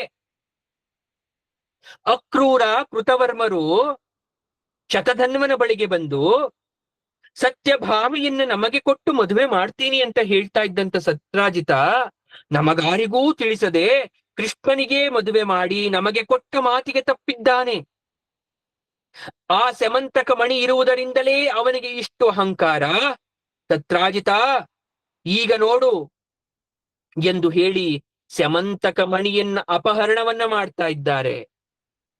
ನೀನು ಮನಸ್ಸು ಮಾಡಿ ಸಮಂತಕ ಮಣಿಯನ್ನ ಪಡೆದುಕೋ ಅಂತ ಪ್ರಚೋದಿಸ್ತಾ ಇದ್ದಾರೆ. ಸಿಟ್ಟಿನಿಂದ ಉರಿದದ್ದ ಶತಧನ್ವ ಹಿಂದು ಮುಂದು ನೋಡದೆ ಮಲಗಿ ನಿದ್ರಿಸುತ್ತಿದ್ದ ಸತ್ರಾಜಿತನನ್ನ ಕೊಂದು ಸತ್ರಾಜಿತನ ಪರಿವಾರ ಅಳುತ್ತಿದ್ದಾಗ ಅವರೆದುರೇ ಸಮಂತಕ ಮಣಿಯನ್ನ ತೆಗೆದುಕೊಂಡು ಹೊರಟೇ ಹೋದ. ಸತ್ರಾಜಿತನ ಮಗಳು ಸತ್ಯಭಾಮಿ ಅತೀವ ದುಃಖದಿಂದ ತಂದೆಯ ಮೃಹದೇಹವನ್ನು ತೈಲದ ಕೊಪ್ಪರಿಗೆಯಲ್ಲಿ ರಕ್ಷಿಸಿ ತಕ್ಷಣವೇ ಹಸ್ತಿನಾಪುರಕ್ಕೆ ಹೋಗಿ ಶ್ರೀಕೃಷ್ಣನಿಗೆ ನಡೆದ ಘಟನೆಯನ್ನು ತಿಳಿಸಿದ್ಲು. ಕೃಷ್ಣ ಬಲರಾಮರೂ ಶೋಕಿಸಿದ್ರು. ಸತ್ಯಭಾಮ ಹಾಗೂ ಬಲರಾಮರೊಡನೆ ದ್ವಾರಕೆಗೆ ಹಿಂತಿರುಗಿದ ಕೃಷ್ಣ ಶತಧನ್ವನನ್ನ ಸಂಹಾರ ಮಾಡುವುದಾಗಿ ನಿಶ್ಚಯಿಸಿದ. ಈ ವಿಷಯ ತಿಳಿದ ಶತಧನ್ವ ಹೆದರಿ ಕೃತವರ್ಮನ ಮನೆಗೆ ಬಂದು ಹೇಗಾದರೂ ಮಾಡಿ ನನ್ನನ್ನು ರಕ್ಷಿಸುವಂತೆ ಬೇಡಿದಾಗ ಕೃತವರ್ಮ ಹೇಳ್ತಾ ಇದ್ದಾನೆ, ಶತಧನ್ವ, ಕಂಸ, ಚಾಣೂರ, ಮುಷ್ಟಿಕ ಎಲ್ಲ ಮಣ್ಣಲ್ಲಿ ಮಣ್ಣಾಗಿ ಹೋಗಿದ್ದಾರೆ. ವಿಶ್ವ ಪರಾಕ್ರಮಿ ಎನಿಸಿಕೊಂಡ ಜರಾಸಂಧ 17 ಬಾರಿ ಸೋತು ಮಣ್ಣು ಮುಕ್ಕಿದ್ದಾನೆ. ಅಂತಹ ವಿಕ್ರಮಿಗಳು, ಪರಾಕ್ರಮಿಗಳು ಕೃಷ್ಣ ಬಲರಾಮರು. ನಾನೇನು ಮಾಡಲಾಗುವುದಿಲ್ಲ ಎಂದು ಶತಧನ್ವನನ್ನ ಹಿಂದಕ್ಕೆ ಕಳುಹಿಸಿದ. ಈಗ ಶತಧನ್ವ ಅಕ್ರೂರನ ಮನೆಗೆ ಬಂದು ಪಡೆಯಬೇಕೆಂದು ಪ್ರಾರ್ಥಿಸಿದಾಗ ಮತ್ತಷ್ಟು ಸ್ಪಷ್ಟವಾಗಿ ಕೃಷ್ಣನ ಧೈರ್ಯ, ಶೌರ್ಯಗಳ ಬಗ್ಗೆ ಹೇಳಿದ ಅಕ್ರೂರ, ಶತಧನ್ವ, ಯಾರು ಜಗತ್ತಿನ ಸೃಷ್ಟಿ, ಸ್ಥಿತಿ, ಲಯಗಳಿಗೆ ಕಾರಣಕರ್ತನೋ, ಯಾರ ಮಾಯೆ ಇಡೀ ಲೋಕಕ್ಕೆ ಮೋಹದ ಮುಸುಕು ಹಾಕುವುದು, ಯಾರು 7ನೇ ವಯಸ್ಸಿಗೆ ಗೋವರ್ಧನ ಪರ್ವತವನ್ನ ತನ್ನ ಕಿರುಬೆರಳಿನಲ್ಲಿ ಎತ್ತಿ ಹಿಡಿದನೋ, ಯಾರು ಮಹಾ ಅದ್ಭುತಗಳನ್ನ ಕ್ಷಣ ಮಾತ್ರದಲ್ಲಿ ಮಾಡಬಲ್ಲನೋ, ಯಾರು ಅನಂತನೋ, ಕರ್ಮ ಸಾಕ್ಷಿಯೋ, ಅಂತಹ ಮಹಾನುಭಾವನಾದ ವಾಸುದೇವನಿಗೆ ಶರಣಾಗಿ ನಮಸ್ಕರಿಸಿ ಪೂಜಿಸಬೇಕೇ ಹೊರತು ದ್ವೇಷ ಮಾಡುವುದು ಅಧರ್ಮ, ಅಸಾಧ್ಯ. ನನ್ನಿಂದ ನಿನಗೆ ಯಾವ ವರವೂ ದೊರೆಯುವುದಿಲ್ಲ ಎಂದು ಖಂಡಿತವಾಗಿ ಹೇಳಿಬಿಟ್ಟ. ಈ ಮಾತು ಕೇಳಿದೊಡನೆಯೇ ಶತಧನ್ವ ಸಮಂತಕ ಮಣಿಯಿಂದ ತಾನೇ ಇಷ್ಟೆಲ್ಲ ಅನಾಹುತಗಳ ಪರಂಪರೆ ಎಂದು ಹೇಳಿ ಸಮಂತಕ ಮಣಿಯನ್ನ ಅಕ್ರೂರನ ಕೈಗಿತ್ತು 100 ಯೋಜನ ದೂರ ಕೃಷ್ಣನ ಕಣ್ಣು ತಪ್ಪಿಸಿ ಓಡಿ ಹೋದ. ಅದರ ಜಾಡು ಹಿಡಿದ ಕೃಷ್ಣ ಬಲರಾಮರು ಕಡೆಗೆ ಅವನನ್ನ ಬೆನ್ನಟ್ಟಿ ಸನಿಹ ಬಂದು ಓಡಬೇಡ, ನಿಲ್ಲು ಎಂದರೂ ಅವನು ಓಡುತ್ತಲೇ ಇದ್ದ ಪ್ರಾಣ ಭಯದಿಂದ. ಆಗ ಕೃಷ್ಣ ತನ್ನ ಸುದರ್ಶನ ಚಕ್ರವನ್ನ ಪ್ರಯೋಗಿಸಿದ. ಆ ಚಕ್ರ ಕ್ಷಣ ಮಾತ್ರದಲ್ಲೇ ಶತಧನ್ವನ ತಲೆಯನ್ನ ಕತ್ತರಿಸಿ ನೆಲಕ್ಕೆ ಚೆಲ್ಲಿತ್ತು. ಈಗ ಕೃಷ್ಣ ಬಲರಾಮರು ಅವನ ಹತ್ತಿರ ಬಂದು ಹುಡುಕಿದರು. ಸಮಂತಕ ಮಣಿ ಕಾಣಿಸ್ತಾ ಇಲ್ಲ. ಕೃಷ್ಣ ಬಲರಾಮರಿಗೆ ಇವನಲ್ಲಿ ಮಣಿಯೇ ಇಲ್ಲ, ವ್ಯರ್ಥವಾಗಿ ಓಡಿ ಬಂದು ಪ್ರಾಣ ಬಿಟ್ಟ. ಆಗ ಬಲರಾಮ ಹೇಳ್ತಾ ಇದ್ದಾನೆ, ಶತಧನ್ವ ಸಮಂತಕ ಮಣಿಯನ್ನ ಅಪಹರಿಸಿದ್ದು ನಿಜ, ಆದರೆ ಅದನ್ನು ರಹಸ್ಯವಾಗಿ ಯಾರಲ್ಲಿಯೋ ಬಚ್ಚಿಟ್ಟಿರುತ್ತಾನೆ. ನೀನು ದ್ವಾರಕೆಗೆ ಹೋಗಿ ಆ ಮಣಿಯನ್ನ ಹುಡುಕು, ನಾನು ಮಿಥಿಲೆಗೆ ಹೋಗಿ ಮಿಥಿಲಾ ರಾಜನನ್ನ ನೋಡಿಕೊಂಡು ಬರುತ್ತೇನೆ ಎಂದು ಹೋದ. ಅದೇ ಸಂದರ್ಭದಲ್ಲೇ ದುರ್ಯೋಧನ ಮಿಥಿಲೆಗೆ ಬಂದು ಅಲ್ಲಿಯ ರಾಜನಿಂದ ಸತ್ಕಾರವನ್ನ ಪಡಿತಾ ಇದ್ದ. ಹಾಗೆಯೇ ಗದಾಯುದ್ಧದಲ್ಲಿ 3 ಲೋಕದ ಮಲ್ಲ ಎನಿಸಿಕೊಂಡ ಬಲರಾಮನಿಂದ ಗದಾಯುದ್ಧದ ಅದ್ಭುತ ಕೌಶಲ್ಯವನ್ನ ಕಲಿತುಕೊಂಡ. ಇದೇ ಸಂದರ್ಭದಲ್ಲೇ ಅವನೊಡನೆ ಬಂಧುತ್ವ ಬೆಳೆಸುವ ಉದ್ದೇಶದಿಂದ ಉಪಾಯವಾಗಿ ಸುಭದ್ರೆಯನ್ನ ನನಗೆ ವಿವಾಹ ಮಾಡಿಕೊಡಬೇಕೆಂದು ಬಲರಾಮನಲ್ಲೇ ವಿನಮ್ರಿಸಿಕೊಂಡ. ತನ್ನ ಪ್ರಿಯ ಶಿಷ್ಯ ಎಂಬ ಒಂದೇ ಕಾರಣಕ್ಕೆ ಸುಭದ್ರೆಯನ್ನ ನಿನಗೆ ಕೊಟ್ಟೆ ವಿವಾಹ ಮಾಡುತ್ತೇನೆ ಎಂದು ಬಲರಾಮ ದುರ್ಯೋಧನನಿಗೆ ವಚನವನ್ನ ಕೊಟ್ಬಿಟ್ಟ. ಇತ್ತ ಶ್ರೀಕೃಷ್ಣ ದ್ವಾರಕೆಗೆ ಬಂದು ಸತ್ಯಭಾಮೆಗೆ ಶತಧನ್ವನನ್ನ ಕೊಂದು ಹಾಕಿದ ವಿಚಾರವನ್ನ, ಸಮಂತಕ ಮಣಿ ಇರಲಿಲ್ಲ ಎಂಬ ವಿಚಾರವನ್ನ ತಿಳಿಸಿದ. ಮುಂದೆ ಸತ್ರಾಜಿತನಿಗೆ ವಿದ್ಯುಕ್ತವಾಗಿ ಉತ್ತರ ಕ್ರಿಯಾದಿಗಳನ್ನ ಮಾಡಿ ಮುಗಿಸಿದರು. ಚಿದರನ್ವ ತೀರಿಕೊಂಡ ವಿಚಾರ ತಿಳಿದೊಡನೆ ಅಕ್ರೂರ ಕೃತವರ್ಮರು ಹೆದರಿ ದ್ವಾರಕಾ ನಗರವನ್ನೇ ಬಿಟ್ಟು ಪಲಾಯನವನ್ನ ಮಾಡಿದರು. ಈಗ ದ್ವಾರಕೆಯಲ್ಲಿ ಮಳೆಯಿಲ್ಲ, ಬೆಳೆಯಿಲ್ಲ, ಅನೇಕ ತಾಪಗಳು ಕಾಣಿಸ್ಕೊಳ್ತಾ ಇದೆ. ಆಗ ದ್ವಾರಕೆಯ ಹಿರಿಯರೆಲ್ಲ ಕೃಷ್ಣನಿಗೆ ಹೇಳ್ತಾ ಇದ್ದಾರೆ, ಕೃಷ್ಣ, ಕಾಶಿ ರಾಜ ತನ್ನ ರಾಜ್ಯದಲ್ಲಿ ಮಳೆ ಬರದಿದ್ದಾಗ ಅಕ್ರೂರನ ತಂದೆ ಶಫಲ್ಕನನ್ನ ಕರೆದೊಯ್ದು ಕಾಂದಿನಿ ಎಂಬ ಕನ್ಯೆಯನ್ನ ನೀಡಿ ಸತ್ಕರಿಸಿದರು. ಕೂಡಲೇ ಕಾಶಿ ರಾಜ್ಯ ಮಳೆ ಬೆಳೆಯಿಂದ ಸಮೃದ್ಧವಾಯಿತು. ಅವನ ಮಗ ಅಕ್ರೂರ ಮಹಾ ತಪಸ್ವಿ ಸಿದ್ಧಿ ಪುರುಷ. ಅವನನ್ನ ಕರೆಸಿದರೆ ಉಪದ್ರವ ತೊಲಗಿ ಮಳೆ ಬೆಳೆ ಸಮೃದ್ಧವಾಗುತ್ತೆ ಅಂತ ಹೇಳ್ತಾ ಇದ್ದಾರೆ. ಅನುಭವಿ ದೂತರನ್ನ ಕಳಿಸಿ ಅಕ್ರೂರನ್ನ ಕರೆಸಿಕೊಂಡರು. ಹಿತವಾಗಿ ಅವನನ್ನ ಸ್ತುತಿಸಿ ಶತಧನ್ವ ತಾನು ಹೊರಡಬೇಕಾದ್ರೆ ನಿನ್ನಲ್ಲಿ ಸೆಮಂತಕ ಮಣಿ ಕೊಟ್ಟು ಹೋದ ವಿಷಯ ಕಿವಿಗೆ ಬಿತ್ತು. ಆದರೆ ಅವನಿಗೆ ದುರ್ಮರಣವಾಗಿದೆ. ಸೆಮಂತಕ ಮಣಿ ನಿನ್ನಲ್ಲಿಯೇ ಇರಲಿ, ಆದರೆ ಅದನ್ನ ಬಂಧುಗಳಿಗೆ ತೋರಿಸು. ಆ ವಿಚಾರದಲ್ಲಿ ಎಲ್ಲರೂ ನಿಶ್ಚಿಂತರಾಗುತ್ತಾರೆ. ನಿಮ್ಮ ಮನೆಯಲ್ಲಿ ನಿರಂತರವಾಗಿ ಬಂಗಾರದ ವೇದಿಕೆಗಳ ಮೇಲೆ ಯಜ್ಞ ಯಾಗಗಳು ನಡೀತಾ ಇದೆ. ಆಗ ಅಕ್ರೂರ ಸೆಮಂತಕ ಮಣಿಯನ್ನ ಕೃಷ್ಣನಿಗೆ ತೋರಿಸುವುದಲ್ಲದೆ ಅವನಿಗೆ ಕೊಟ್ಟ. ಅವನು ಬಂಧುಗಳಿಗೆ ಅದನ್ನ ತೋರಿಸಿ ಮತ್ತೆ ಅಕ್ರೂರನಿಗೆ ಹಿಂತಿರುಗಿಸಿ ಬಿಟ್ಟ. ಶ್ರೀಕೃಷ್ಣ ಸೆಮಂತಕ ಮಣಿಯನ್ನ ತೆಗೆದುಕೊಂಡ ಬಂಧು ವೃತ್ತಾಂತ ಕೇಳಿದರೆ, ಓದಿದರೆ, ಸ್ಮರಿಸಿದರೆ ಜನ್ಮ ಜನ್ಮಾಂತರದ ಪಾಪಗಳು ನಿವಾರಣೆ ಆಗುತ್ತೆ ಅಂತ ಭಾಗವತದಲ್ಲಿ ಹೇಳ್ತಾ ಇದ್ದಾರೆ. ಹಾಗಾಗಿ ನಮಗಿರ್ತಕ್ಕಂಥ ಎಲ್ಲ ಅರಿಷ್ಟಗಳು, ಬಡತನ ದೋಷಗಳು, ದಾರಿದ್ರ್ಯಗಳು ಈ ಸೆಮಂತೋಪಾಖ್ಯಾನ ಕಥೆಯಿಂದ ನಿವಾರಣೆ ಆಗ್ಲಿ ಅಂತಕ್ಕಂಥ ಒಂದು ಆಶೀರ್ವಾದವನ್ನ ಪರಮಾತ್ಮನಿಂದ ಬೇಡೋಣ. ಮುಂದುವರಿದ ಭಾಗವಾಗಿ ಪಾಂಡವರನ್ನ ಕಾಣಬೇಕು ಅಂತಕ್ಕಂಥ ಆಕಾಂಕ್ಷೆಯಿಂದ ಕೃಷ್ಣ, ಸಾತ್ಯಕಿ ಮುಂತಾದ ಯಾದವರೊಡನೆ ಇಂದ್ರಪ್ರಸ್ಥಕ್ಕೆ ಕೃಷ್ಣ ಆಗಮಿಸಿದ. ಪಾಂಡವರು ಸಂತೋಷ ಭರಿತರಾಗಿ ಅವನನ್ನ ಆಲಂಗಿಸಿ ಬರಮಾಡಿಕೊಂಡ್ರು. ಅವನ ಸ್ಪರ್ಶವಾದೊಡನೆಯೇ ಅವರ ಪಾಪಗಳೆಲ್ಲ ತೊಳೆದು ಹೋಯಿತು. ಕೃಷ್ಣ ಧರ್ಮರಾಜ ಭೀಮನ ಪಾದಗಳಿಗೆ ವಂದಿಸಿದ. ಅರ್ಜುನನನ್ನ ಅಪ್ಪಿಕೊಂಡ.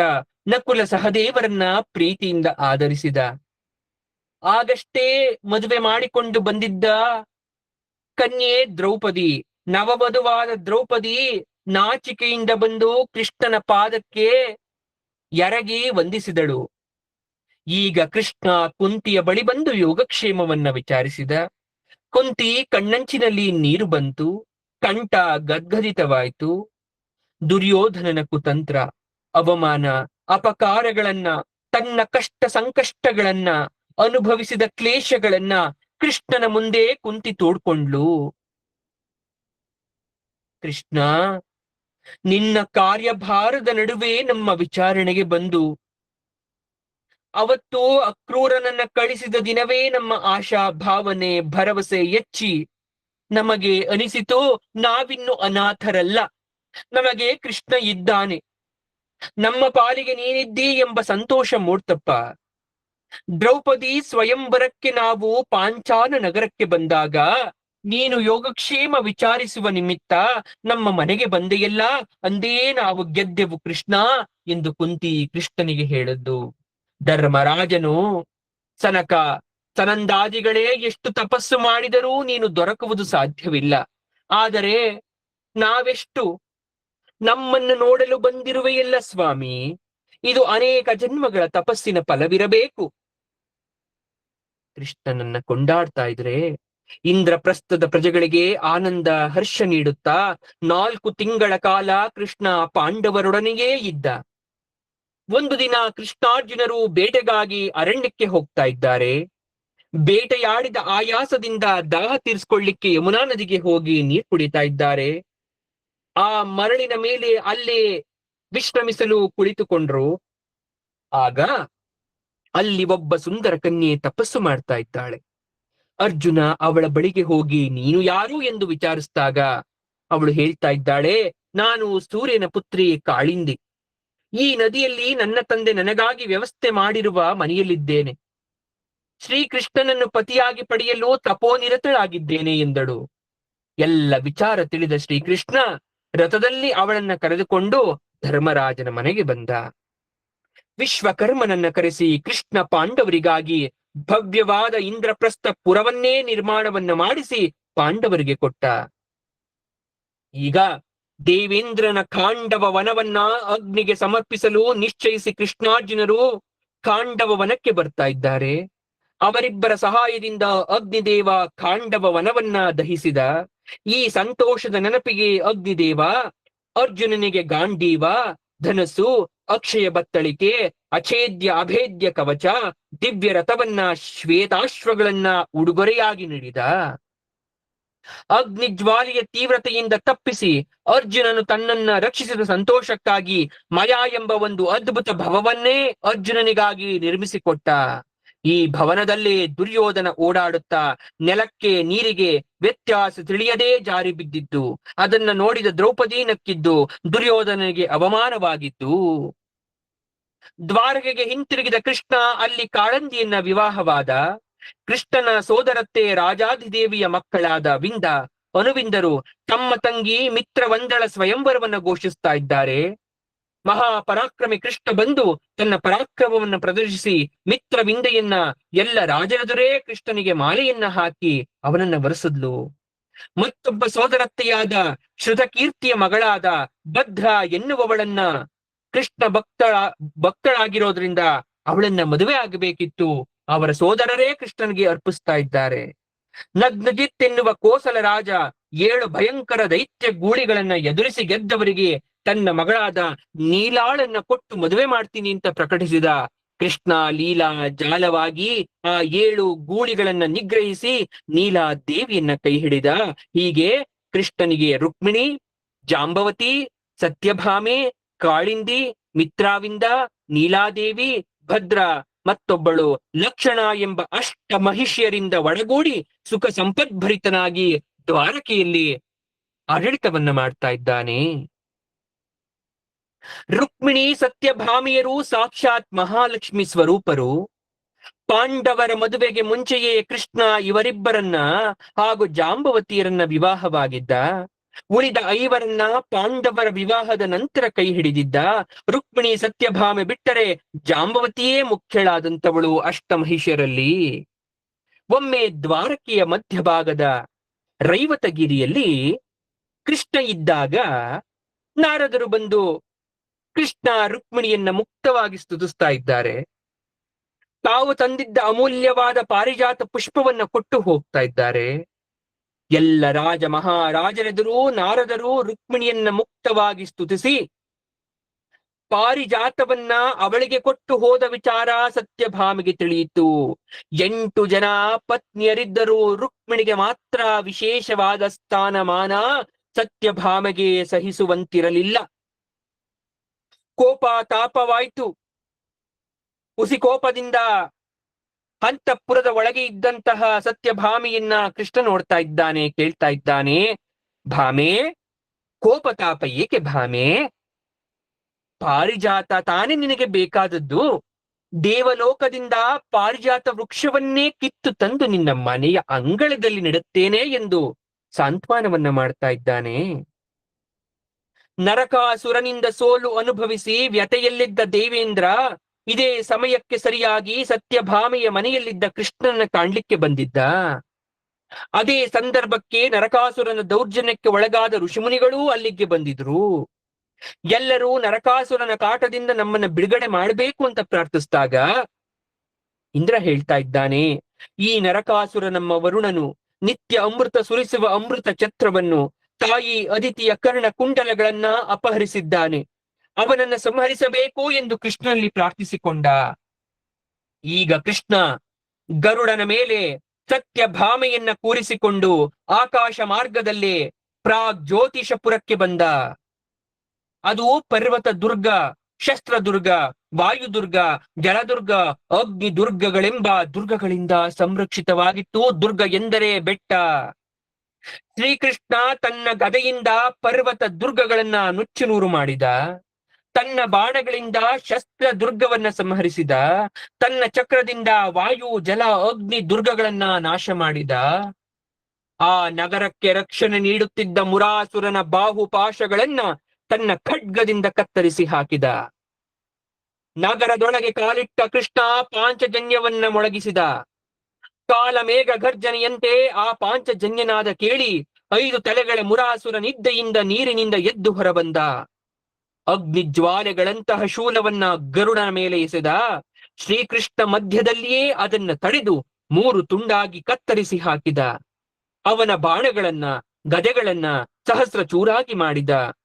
ಶ್ರೀಕೃಷ್ಣ ಈಗ ಕೊಂದೇ ಬಿಡುತ್ತೇನೆ ಎಂದು ಅಬ್ಬರಿಸುತ್ತಾ ಬಂದ ಮುರಾಸುರನ ಮೇಲೆ ಕೃಷ್ಣ ಚಕ್ರ ಪ್ರಯೋಗವನ್ನ ಮಾಡಿದ. 5 ಶಿಖರಗಳು ಮುರಿದು ಬಿದ್ದಂತೆ ರಾಕ್ಷಸನ 5 ತಲೆಗಳು ಕತ್ತರಿಸಿದವು. ಅಸುರ ನೀರಿನಲ್ಲೇ ಕುಸಿದು ಬಿದ್ದ. ಇದು ತಿಳಿದ ಮುರಾಸುರನ 7 ಮಕ್ಕಳಾದಂತಹ ತಾಮ್ರ, ಅಂತರಿಕ್ಷ, ಶ್ರವಣ, ವಿಭಾವಸು, ವಸು, ನಭಸ್ತ್ರಂತ, ಅರುಣ ಎಂಬವರು ಅನೇಕ ಶಸ್ತ್ರಾಸ್ತ್ರಗಳನ್ನ ಕೃಷ್ಣನ ಮೇಲೆ ಪ್ರಯೋಗಿಸ್ತಾ ಇದ್ದಾರೆ. ಕೃಷ್ಣ ಬಿಟ್ಟ ಬಾಣಗಳು 7 ಜನರ ಅಂಗಗಳನ್ನ ಪುಡಿ ಮಾಡ್ತು. ತನ್ನ ಕಡೆಯ ವೀರಾಧಿವೀರರು ಕೃಷ್ಣನ ಚಕ್ರಕ್ಕೆ ಬಲಿಯಾದದ್ದನ್ನು ತಿಳಿದು ರೋಷಾವೇಶದಿಂದ ಭಯಂಕರ ಆನೆಗಳ ಸಮೂಹದೊಂದಿಗೆ ಕೃಷ್ಣನ ಜೊತೆಗೆ ಯುದ್ಧ ಮಾಡ್ಲಿಕ್ಕೆ ಸ್ವತಃ ನರಕಾಸುರನೇ ಬರ್ತಾ ಇದ್ದಾನೆ. ನರಕಾಸುರ ಬಂದ. 30 ಅಕ್ಷೋಹಿಣಿ ಸೈನ್ಯದ ಜೊತೆ ಬಂದ. ನರಕಾಸುರನನ್ನ ಕಂಡ ಗರುಡ ತನ್ನ ರೆಕ್ಕೆಗಳ ಬಲದಿಂದ 1/4 ಭಾಗ ಸೈನ್ಯವನ್ನ ಸಂಹರಿಸಿದ. ಕೃಷ್ಣನ ಬಾಣಗಳು ಉಳಿದ ಸೈನ್ಯವನ್ನ ಧೂಳೀಪಟ ಮಾಡ್ತು. ಈಗ ನರಕಾಸುರನೇ ಮುಂದೆ ಬಂದ. ಕೆರಳಿ ಕೆಂಡವಾಗಿದ್ದ ಅವನು ಬಿಟ್ಟ ಎಲ್ಲ ಬಾಣಗಳನ್ನ ಕೃಷ್ಣ ತನ್ನ ಶರಸಮೂಹದಿಂದ ಕತ್ತರಿಸಿ ಹಾಕಿದ. ಈಗ ನರಕಾಸುರ ಶತಘ್ನ ಎಂಬ ಮಾರಕಾಸ್ತ್ರವೊಂದನ್ನ ಕೃಷ್ಣನಿಗೆ ಪ್ರಯೋಗಿಸಿದ. ಆಗ ತನ್ನ ಬಾಯಿಯನ್ನ ತೆರೆದು ಕೃಷ್ಣ ಶತಘ್ನ ಎಂಬ ಆ ಬಾಣವನ್ನೇ ನುಂಗಿ ಹಾಕಿದ. ಆದರೆ ಸ್ವಲ್ಪ ಆಯಾಸವಾಗಿ ವಿಶ್ರಾಂತಿಗೆನ್ನುವಂತೆ ಕುಳಿತುಕೊಂಡ. ಅವನಿಗೆ ಕಣ್ಣು ಮಂಜಾದಂತೆ, ದೇಹ ನಿತ್ರಾಣವಾದಂತೆ ಅನುಭವಕ್ಕೆ ಬಂತು. ಇದನ್ನ ಕಂಡ ಸತ್ಯಭಾಮೆ ತಾನೇ ಯುದ್ಧಕ್ಕೆ ಸಿದ್ಧಳಾಗಿ ಮೆಟ್ಟಿ ನಿಲ್ತಾ ಇದ್ದಾಳೆ. ದಡೆಯನ್ನ ಗಂಟು ಹಾಕಿಕೊಂಡಳು ಸತ್ಯಭಾಮೆ. ಸೀರೆಯ ಗಂಟನ್ನ ಕಟ್ಟಿಕೊಂಡಳು. ಆಭರಣಗಳನ್ನ ಸೆರಗನ್ನ ಸರಿ ಮಾಡಿಕೊಂಡಳು. ಕೃಷ್ಣನ ಧನುಸ್ಸನ್ನ ಕೈಗೆತ್ತಿಕೊಂಡಳು. ಅದರ ಸ್ಪರ್ಶವಾದೊಡನೆಯೇ ಪ್ರಚಂಡ ಶಕ್ತಿ ಅವಳಲ್ಲಿ ಹರಿತಾ ಇದೆ. ಯುದ್ಧೋತ್ಸಾಹದಿಂದ ವಿಜೃಂಭಿಸ್ತಾ ಧನುಸ್ಸನ್ನ ಹೆದೆಯೇರಿಸಿ ಬ್ರಹ್ಮಾಂಡ ಮೊಳಗುವಂತೆ ಠೇಂಕಾರವನ್ನ ಮಾಡ್ತಾ ಇದ್ದಾಳೆ. ಶೀಘ್ರ ಕಾಳಗವನ್ನ ಪ್ರಾರಂಭಿಸಿದಳು. ಅನುರಾಗದಿಂದ ಕೃಷ್ಣನನ್ನ ನೋಡುತ್ತಾ, ರೋಷದಿಂದ ಶತ್ರುವನ್ನ ನೋಡುತ್ತಾ, ವೀರ ಶೃಂಗಾರಗಳನ್ನ ಒಟ್ಟಿಗೆ ತೋರುತ್ತಾ, ಶರಪರಂಪರೆಗಳಿಂದ ಶತ್ರು ಸಮೂಹವನ್ನ ಸಂಹರಿಸ್ತಾ ಬಂದ್ರೆ, ಯುದ್ಧ ಭೂಮಿಯಲ್ಲಿ ದುರ್ಗೆ ತನ್ನ ಎಲ್ಲ ಅವತಾರವನ್ನ ಧರಿಸಿ ರಾಕ್ಷಸನನ್ನ ಕೊಲ್ಲುವಂತೆ ಯುದ್ಧ ಭೂಮಿಯಲ್ಲಿ ಸತ್ಯಭಾಮೆ ನಿಂತಿದ್ದಾಳೆ. ಸತ್ಯಭಾಮೆಯ ಮುಖ ಕೃಷ್ಣನಿಗೆ ಚಂದ್ರಬಿಂಬವಾಗಿ, ನರಕಾಸುರನಿಗೆ ಸೂರ್ಯಬಿಂಬವಾಗಿ, ಅವಳ ಸೀರೆಯ ಸೆರಗು ಕೃಷ್ಣನಿಗೆ ಮನ್ಮಥ ಪತಾಕೆಯಂತೆ, ನರಕಾಸುರನಿಗೆ ಧೂಮಕೇತುವಿನಂತೆ, ಅವಳ ದರ್ಶನ ಕೃಷ್ಣನಿಗೆ ಅಮೃತ ವಾಹಿನಿಯಂತೆ, ನರಕಾಸುರನಿಗೆ ಉರಿಯುತ್ತಿರುವ ಅಗ್ನಿ ಜ್ವಾಲೆಯಂತೆ ಗೋಚರಿಸ್ತಾ ಇದೆ. ಅವಳು ಬಿಟ್ಟ ಬಾಣಗಳಿಂದ ರಾಕ್ಷಸ ಸೈನ್ಯ ಪೂರ್ತಿ ತನ್ನ ಶಕ್ತಿ ಕಳೆದುಕೊಂಡು ನಿರ್ವೀರ್ಯವಾಗಿ ನರಕಾಸುರನ ಹಿಂದೆ ಭಯದಿಂದ ನಿಂತಿದೆ. ಈಗ ಕೃಷ್ಣ ಅರ್ಧ ಕಣ್ಣು ಮುಚ್ಚಿ ತೆರೆದವನಂತೆ ನಟಿಸುತ್ತಾ, ಸತ್ಯಭಾಮೆ, ನೀನು ಯುದ್ಧದಲ್ಲಿ ವಿಜಯ ಸಾಧಿಸಿ ಅದ್ಭುತ ಸಾಹಸ ಪ್ರದರ್ಶಿಸಿದ್ದೀಯ. ನಿನ್ನ ಧೈರ್ಯ ಸಾಹಸಗಳಿಗೆ ಎಷ್ಟು ಮೆಚ್ಚುಗೆ ವ್ಯಕ್ತಪಡಿಸಿದರೂ ಕಡಿಮೆಯೇ. ನಿನಗೆ ಏನು ಬೇಕೋ ಅದನ್ನ ತಂದು ಕೊಡುತ್ತೇನೆ. ಅವಳನ್ನ ಪ್ರಶಂಸ್ತಾ ಅವಳ ಕೈಯಿಂದ ಧನುಸ್ಸನ್ನ ಹಿಂತೆಗೆದುಕೊಂಡು ನರಕಾಸುರನನ್ನ ಮಾತಾಡಿಸ್ತಾ ಇದ್ರೆ, ಆಗ ನರಕಾಸುರ ಹೇಳ್ತಾ ಇದ್ದಾನೆ, ಯುದ್ಧ ಇನ್ನೂ ಮುಗಿದಿಲ್ಲ. ಒಬ್ಬ ಸ್ತ್ರೀ ಮಹಾ ಪೌರುಷ ಮೆರೆದಾಗ ಗಂಡಸು ರಣರಂಗ ಬಿಡುವುದು ಹೇಡಿಗಳ ಲಕ್ಷಣ. ನಾನು ಮಹಾ ವೀರಾಧಿವೀರ. ಸ್ತ್ರೀಯನೊಡನೆ ಯುದ್ಧ ನಮಗೆ ಉಚಿತವಲ್ಲ. ಗಂಡಸಾಗಿದ್ದರೆ ನನ್ನೊಡನೆ ಯುದ್ಧಕ್ಕೆ ಬಾ ಎಂದು ಕೈ ಬೀಸಿ ಕರೆದ ಕೃಷ್ಣನನ್ನ. ಕೃಷ್ಣ ಬಾಣವನ್ನ ಹೂಡಿ ಮಾಡಿದ ಪ್ರಯೋಗಕ್ಕೆ ಆನೆ ಕುದುರೆಗಳ ಸೈನ್ಯ ನೆಲಕ್ಕುರುಳಿದವು. ಸೈನಿಕರ ತಲೆಗಳು ನುಚ್ಚು ನೂರಾದವು. ನರಕಾಸುರನ ಸೈನ್ಯ ಆಹಾಕಾರ ಮಾಡ್ತಾ ಓಡಿ ಹೋಯಿತು. ಕೋಪಗೊಂಡ ನರಕಾಸುರ ಅವನ ಮೇಲೆ ಪ್ರಯೋಗವನ್ನ ಮಾಡ್ತಾ ಇದ್ರೆ, ಕೃಷ್ಣ ಈಗ ಚಕ್ರಾಯುಧವನ್ನ ಪ್ರಯೋಗಿಸೇ ಬಿಟ್ಟ. ಆ ಚಕ್ರ ನರಕಾಸುರನ ತಲೆಯನ್ನ ನೆಲಕ್ಕೆ ಉರುಳಿಸ್ತು. ದೇವತೆಗಳು ಋಷಿಮುನಿಗಳು ಪುಷ್ಪವೃಷ್ಟಿ ಮಾಡಿ ಶ್ರೀಕೃಷ್ಣನ ಸ್ತುತಿಸ್ತಾ ಇದ್ದಾರೆ. ಆಗ ಭೂದೇವಿ ಬಂದು ನರಕಾಸುರ ಹುದುಗಿಸಿದ್ದ ಬಂಗಾರದ ಕುಂಡಲಗಳನ್ನ, ವೈಜಯಂತಿ ಮಾಲೆಯನ್ನ, ವರುಣನ ಅಮೃತಧಾರಿಯ ಶ್ವೇತ ಛತ್ರವನ್ನ, ಘನರತ್ನ ಮಾಲೆಯನ್ನ ಕೃಷ್ಣನಿಗೆ ಸಮರ್ಪಿಸ್ತಾ ಇದ್ದಾಳೆ. ಆಗ ಕೃಷ್ಣ ನರಕಾಸುರನ ಮಗನಾದ ಭಗದತ್ತನನ್ನ ಕರೆದು ಅವನಿಗೆ ಸಕಲ ಸಂಪತ್ತನ್ನ ಅನುಗ್ರಹಿಸಿ ಅವನಿಗೆ ಪಟ್ಟಾಭಿಷೇಕ ಮಾಡಿ ಸುಪ್ರತೀಕವೆಂಬ ಆನೆಯನ್ನ ಭಗದತ್ತನಿಗೆ ಕೊಟ್ಟ. ಇದು ನರಕಾಸುರನ ಸಂಹಾರದ ಕತೆ. ನರಕಾಸುರ ಅರಮನೆ ಅಂತಃಪುರದೊಳಗೆ ಬಂದ ಕೃಷ್ಣ ನರಕಾಸುರ ಅನೇಕ ಯುದ್ಧಗಳಲ್ಲಿ ಸೆರೆ ಹಿಡಿದ 16,000 ರಾಜಕನ್ಯರನ್ನ ನೋಡ್ದ. ನರಕಾಸುರನ ಕಾರಾಗೃಹದಲ್ಲಿ ಬಂಧಿತರಾಗಿ ಧೈರ್ಯ, ಆತ್ಮಸ್ಥೈರ್ಯ, ಭರವಸೆ ಎಲ್ಲವನ್ನ ಕಳೆದುಕೊಂಡಿದ್ದ ಅವರಿಗೆ ಕೃಷ್ಣನನ್ನ ನೋಡಿ ಜೀವ ಬಂದಂತಾಯಿತು. ಕೃಷ್ಣನ ರೂಪ, ಸೌಂದರ್ಯ, ಪರಾಕ್ರಮ ಎಲ್ಲ ತಿಳಿದ ಅವರೆಲ್ಲರೂ ಅವನೇ ತಮ್ಮ ಪ್ರಾಣವಲ್ಲಭ ಎಂದೇ ಭಾವಿಸಿದರು. ತನ್ನ ಪ್ರೀತಿ ಔದಾರ್ಯಕ್ಕಾಗೇ ಕಾಯುತ್ತಿದ್ದ ಆ 16,000 ಕನ್ಯೆಯರಿಗೆ ಕೃಷ್ಣ ಬಿಳಿಯ ಸೀರೆ, ಆಭರಣ, ಹೂಮಾಲೆ, ಚಂದನದ ಲೇಪನ ಕಳಿಸಿಕೊಟ್ಟ. ಅವರನ್ನೆಲ್ಲ ಪಲ್ಲಕ್ಕಿಗಳಲ್ಲಿ ದ್ವಾರಕೆಗೆ ಕಳಿಸಿಕೊಟ್ಟ.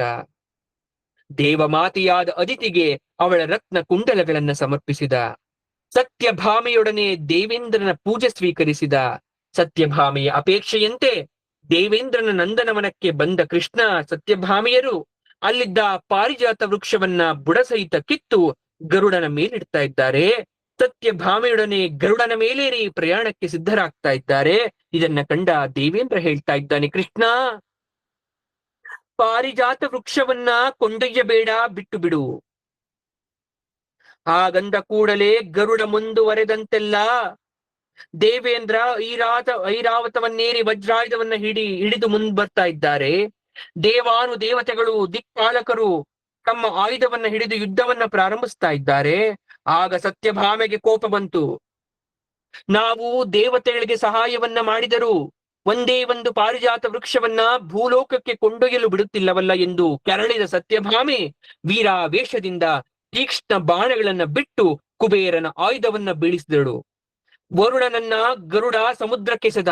ಸತ್ಯಭಾಮೆ ಎಡೆ ಏರಿಸಿ ಶಬ್ದ ಕಂಪನದಿಂದ ಅಷ್ಟ ದಿಕ್ಪಾಲಕರನ್ನು ನಡುಗಿಸಿ ಬಿಟ್ಟಳು. ಇಂದ್ರ ವಜ್ರಾಯುಧವನ್ನ ಕೃಷ್ಣನೆಡೆಗೆ ಎಸೆದ. ಅದನ್ನ ಕೃಷ್ಣ ಲೀಲಾ ಜಾಲವಾಗಿ ಎಡಗೈಯಿಂದ ಹಿಡಿದ. ಈಗ ಹೆದರಿದ ಇಂದ್ರ ಯುದ್ಧ ಭೂಮಿಯನ್ನ ಬಿಟ್ಟು ಓಡಿ ಹೋದ.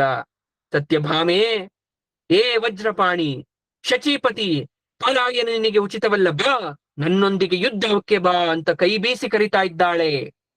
ಈಗ ಬಿಸಿ ಇಳಿದ ಇಂದ್ರ ಬಂದು ಕೈ ಮುಗಿದು ನಮಸ್ಕರಿಸಿ, ನಮ್ಮ ಅಸಹನೆ, ಅಹಂಕಾರ ಕ್ಷಮಿಸಿಬಿಡಿ.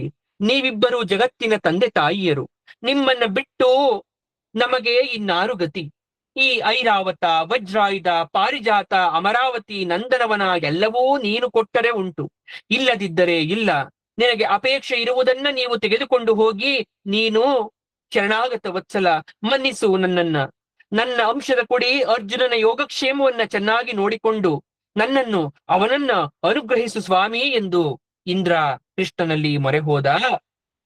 ಕೃಷ್ಣ ನುಡಿತಾ ಇದ್ದಾನೆ, ಇಂದ್ರ, ನಮ್ಮಲ್ಲಿ ಯಾವ ವಿರೋಧ ಇಲ್ಲ, ಬೇಸರಿಸಬೇಡ. ನಾನು ಪರಂಧಾಮಕ್ಕೆ ಹಿಂದಿರುಗಿದ ಮೇಲೆ ಪಾರಿಜಾತ ಮತ್ತೆ ಸ್ವರ್ಗಕ್ಕೆ ಬಂದು ತಲುಪುತ್ತದೆ.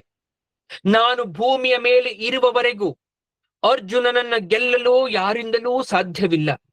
ನೀನು ದೇವತೆಗಳೊಡನೆ ದೇವಲೋಕದ ಧರ್ಮವನ್ನ ಪಾಲಿಸುತ್ತಿರು, ಹೋಗಿ ಬಾ ಎಂದು ಇಂದ್ರನನ್ನು ಕಳಿಸಿಕೊಟ್ಟ.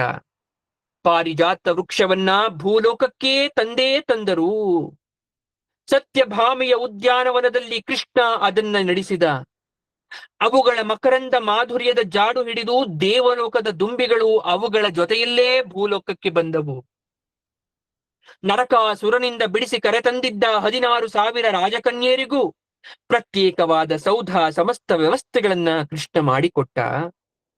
ನರಕಾಸುರನ ಬಂಧನದಲ್ಲಿದ್ದ ನಮ್ಮನ್ನ ಸಮಾಜ ನೋಡುವ ದೃಷ್ಟಿಯೇ ಬೇರೆ.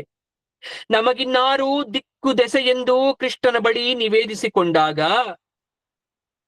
ಕೃಷ್ಣ ಒಂದು ಶುಭ ಮುಹೂರ್ತದಲ್ಲಿ 16,000 ರಾಜಕನ್ಯರನ್ನ 16,000 ಕೃಷ್ಣ ರೂಪವನ್ನ ಧರಿಸಿ ಸ್ವೀಕರಿಸಿದ. 16,000 ರೀತಿಯಲ್ಲಿ ಕಂಗೊಳಿಸ್ತಾ ಇದ್ದಾನೆ ಕೃಷ್ಣ, ವಿಜೃಂಭಿಸ್ತಾ ಇದ್ದಾನೆ. ಶಾಸ್ತ್ರೋಕ್ತವಾಗಿಯೇ ಅವರೆಲ್ಲರನ್ನ ವಿವಾಹವಾದ. ಸಮಾಜದಲ್ಲಿ ನೊಂದ ಹೆಣ್ಣು ಮಕ್ಕಳಿಗೆ ಗೌರವಾನ್ವಿತ ಸ್ಥಾನವನ್ನ ನೀಡಿ ಪುರಸ್ಕರಿಸಿದ ಕೃಷ್ಣನನ್ನ ನೆನದೆ ಆ ಕನ್ಯರು ಕಣ್ಣೀರನ್ನ ತುಳಿಸಿದ್ರಂತೆ. ಮುಂದೆ 16,000 ಪತ್ನಿಯರು ಪಾತಿವ್ರತದಿಂದ ಭಕ್ತಿಯಿಂದ ಶ್ರೀಕೃಷ್ಣ ಪ್ರತಿಕ್ಷಣ ಹಗಲು ರಾತ್ರಿ ಎಡಬಿಡದೆ ನನ್ನೊಡನೆಯೇ ಇದ್ದು ನನ್ನನ್ನೇ ಪ್ರೀತಿಸ್ತಾನೆ ಅಂತಕ್ಕಂಥ ಸಂಭ್ರಮದಲ್ಲಿ ತೊಡಗಿದರಂತೆ. ನೊಂದ ಹೆಣ್ಣಿಗೆ ಬಾಳನ್ನ ಕೊಡೋದು ಭಗವಂತನ ಕಾಯಕ. ಅದನ್ನ ತಪ್ಪಾಗಿ ಅರ್ಥೈಸಿ ಮಾತನಾಡುವುದು ಅಲ್ಪರ ಕಾಯಕ. ಭಗವಂತನ ರೂಪದಲ್ಲಿ ನೋಡಬೇಕು.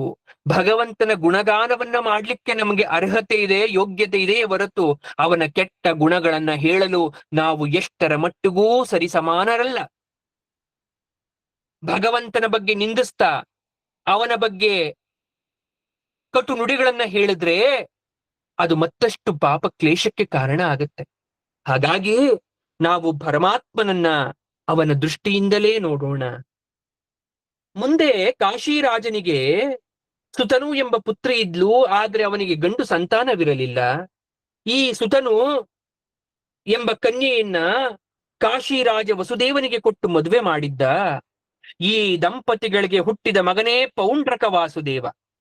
ಅವನು ದೊಡ್ಡವನಾದ ಮೇಲೆ ತಾತನೊಡನೆ ಕಾಶಿರಾಜನ ಬಳಿಯೇ ಇದ್ದು ಬಿಟ್ಟ. ವಸುದೇವ ಮಥುರೆಗೆ ಬಂದು ದೇವಕಿಯನ್ನ ವಿವಾಹವಾಗಿ ಕಂಸನಿಂದ ಬಂಧಿತನಾಗಿ ಕಾರಾಗೃಹವನ್ನ ಸೇರಿದ.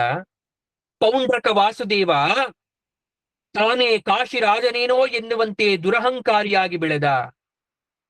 ಎಷ್ಟು ಉನ್ಮತ್ತನಾದ ಎಂದ್ರೆ ಕೃಷ್ಣನ ಜನಪ್ರಿಯತೆಯನ್ನ ಸಹಿಸಲಾರದೆ ರಾತ್ರೋರಾತ್ರಿ ಮಥುರೆಯನ್ನ ಮುತ್ತಿದ. ಆದರೆ ಬಲರಾಮ, ಸಾತ್ಯಕಿ, ಯಾದವ ಬಲಿಷ್ಠರು ಅವನ ಆಕ್ರಮಣವನ್ನ ನಿಲ್ಲಿಸಿ ಮುಟ್ಟಿ ನೋಡುವಂತಹ ಪೆಟ್ಟು ಕೊಟ್ಟು ಓಡಿಸ್ಬಿಟ್ಟಿರ್ತಾರೆ. ಆದ್ರೆ ಆ ರೋಷಕ್ಕೆ ಪೌಂಡ್ರಕ ವಾಸುದೇವ ಒಂದು ಸಂದೇಶವನ್ನ ದೂತರ ಮೂಲಕ ಕೃಷ್ಣನಿಗೆ ಕಳಿಸ್ತಾ ಇದ್ದಾನೆ. ವಾಸುದೇವನ ನಿಜವಾದ ಮಗ ನಾನೇ. ನಿನ್ನ ಹಾಗೆ ನಾನು ಕಾಳರಾತ್ರಿಯ ಕತ್ತಲಿನಲ್ಲಿ ಸೆರೆಮನೆಯಲ್ಲಿ ಹುಟ್ಟಿದವನಲ್ಲ. ನಾನು ಹುಟ್ಟುತ್ತಲೇ ಕಾಶಿ ರಾಜ್ಯದ ಅಧಿಕಾರ ಹಿಡಿದೇ ಹುಟ್ಟಿದ್ದೆ. ಹಾಗೆ ನೋಡಿದರೆ ವಸುದೇವನ ಮಗನಾದ ನಾನೇ ನಿಜವಾದ ವಾಸುದೇವ. ನಾನೇ ಪರಮಾತ್ಮನ ಅವತಾರ ಪುರುಷ. ಶಂಖ, ಚಕ್ರ, ಗದಾ, ಪದ್ಮ, ಶ್ರೀವಸ್ತ, ಕೌಸ್ತುಭ ಇವೆಲ್ಲ ನನ್ನ ಚಿಹ್ನೆಗಳು. ಇವೆಲ್ಲವನ್ನ ತೊಟ್ಟು ಜನತೆಯನ್ನ ಮರಳು ಮಾಡುತ್ತಿರುವ ನೀನು ಕಪಟಿ, ವಂಚಕ. ಈಗಲೂ ಕಾಲ ಮಿಂಚಿಲ್ಲ. ಶಂಖ, ಚಕ್ರ, ಗದಾ, ಪದ್ಮ, ಶ್ರೀವತ್ಸ, ಕೌಸ್ತುಭ ಎಲ್ಲವ ನನಗೆ ಬಿಟ್ಟುಕೊಟ್ಟು ಶರಣಾಗು. ಗರುಡನನ್ನು ನನ್ನ ಸೇವೆ ಮಾಡಲು ತಕ್ಷಣ ಕಳಿಸು. ಈಗಲೇ ಬಂದು ಇವೆಲ್ಲ ನನಗೆ ಕೊಟ್ಟು ಶರಣಾಗು. ಇಲ್ಲದಿದ್ದರೆ ಯುದ್ಧಕ್ಕೆ ಸಿದ್ಧನಾಗು ಎಂದು ಭಯ ಬೀಳಿಸುವ ರೀತಿಯ ಸಂದೇಶವನ್ನ ಕೃಷ್ಣನಿಗೆ ಕಳುಹಿಸಿದ. ಅವನ ಸಂದೇಶವನ್ನ ಕೇಳಿದ ಯಾದವ ವೀರರು ನಕ್ಕು ನಕ್ಕು ನಕ್ಕರು. ಶ್ರೀಕೃಷ್ಣ ಸಂದೇಶ ಕಳಿಸಿದ ಏನಂತ?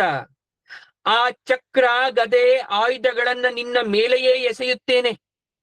ನಿನ್ನ ಮುಖವನ್ನ ಹದ್ದುಗಳಿಗೆ ಎಸೆದು ಅವಕ್ಕೆ ಹಬ್ಬ ಮಾಡಿಸುತ್ತೇನೆ.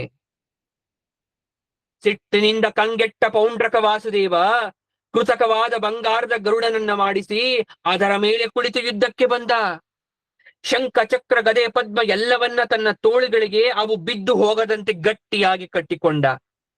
ತನ್ನ ವಕ್ಷಸ್ಥಳಕ್ಕೆ ಸ್ವಲ್ಪ ಕಪ್ಪು ಬಣ್ಣವನ್ನ ಹಚ್ಚಿಕೊಂಡು ಕೃಷ್ಣನಂತೆ ಕಾಣಲು ಮುಂದಾದ.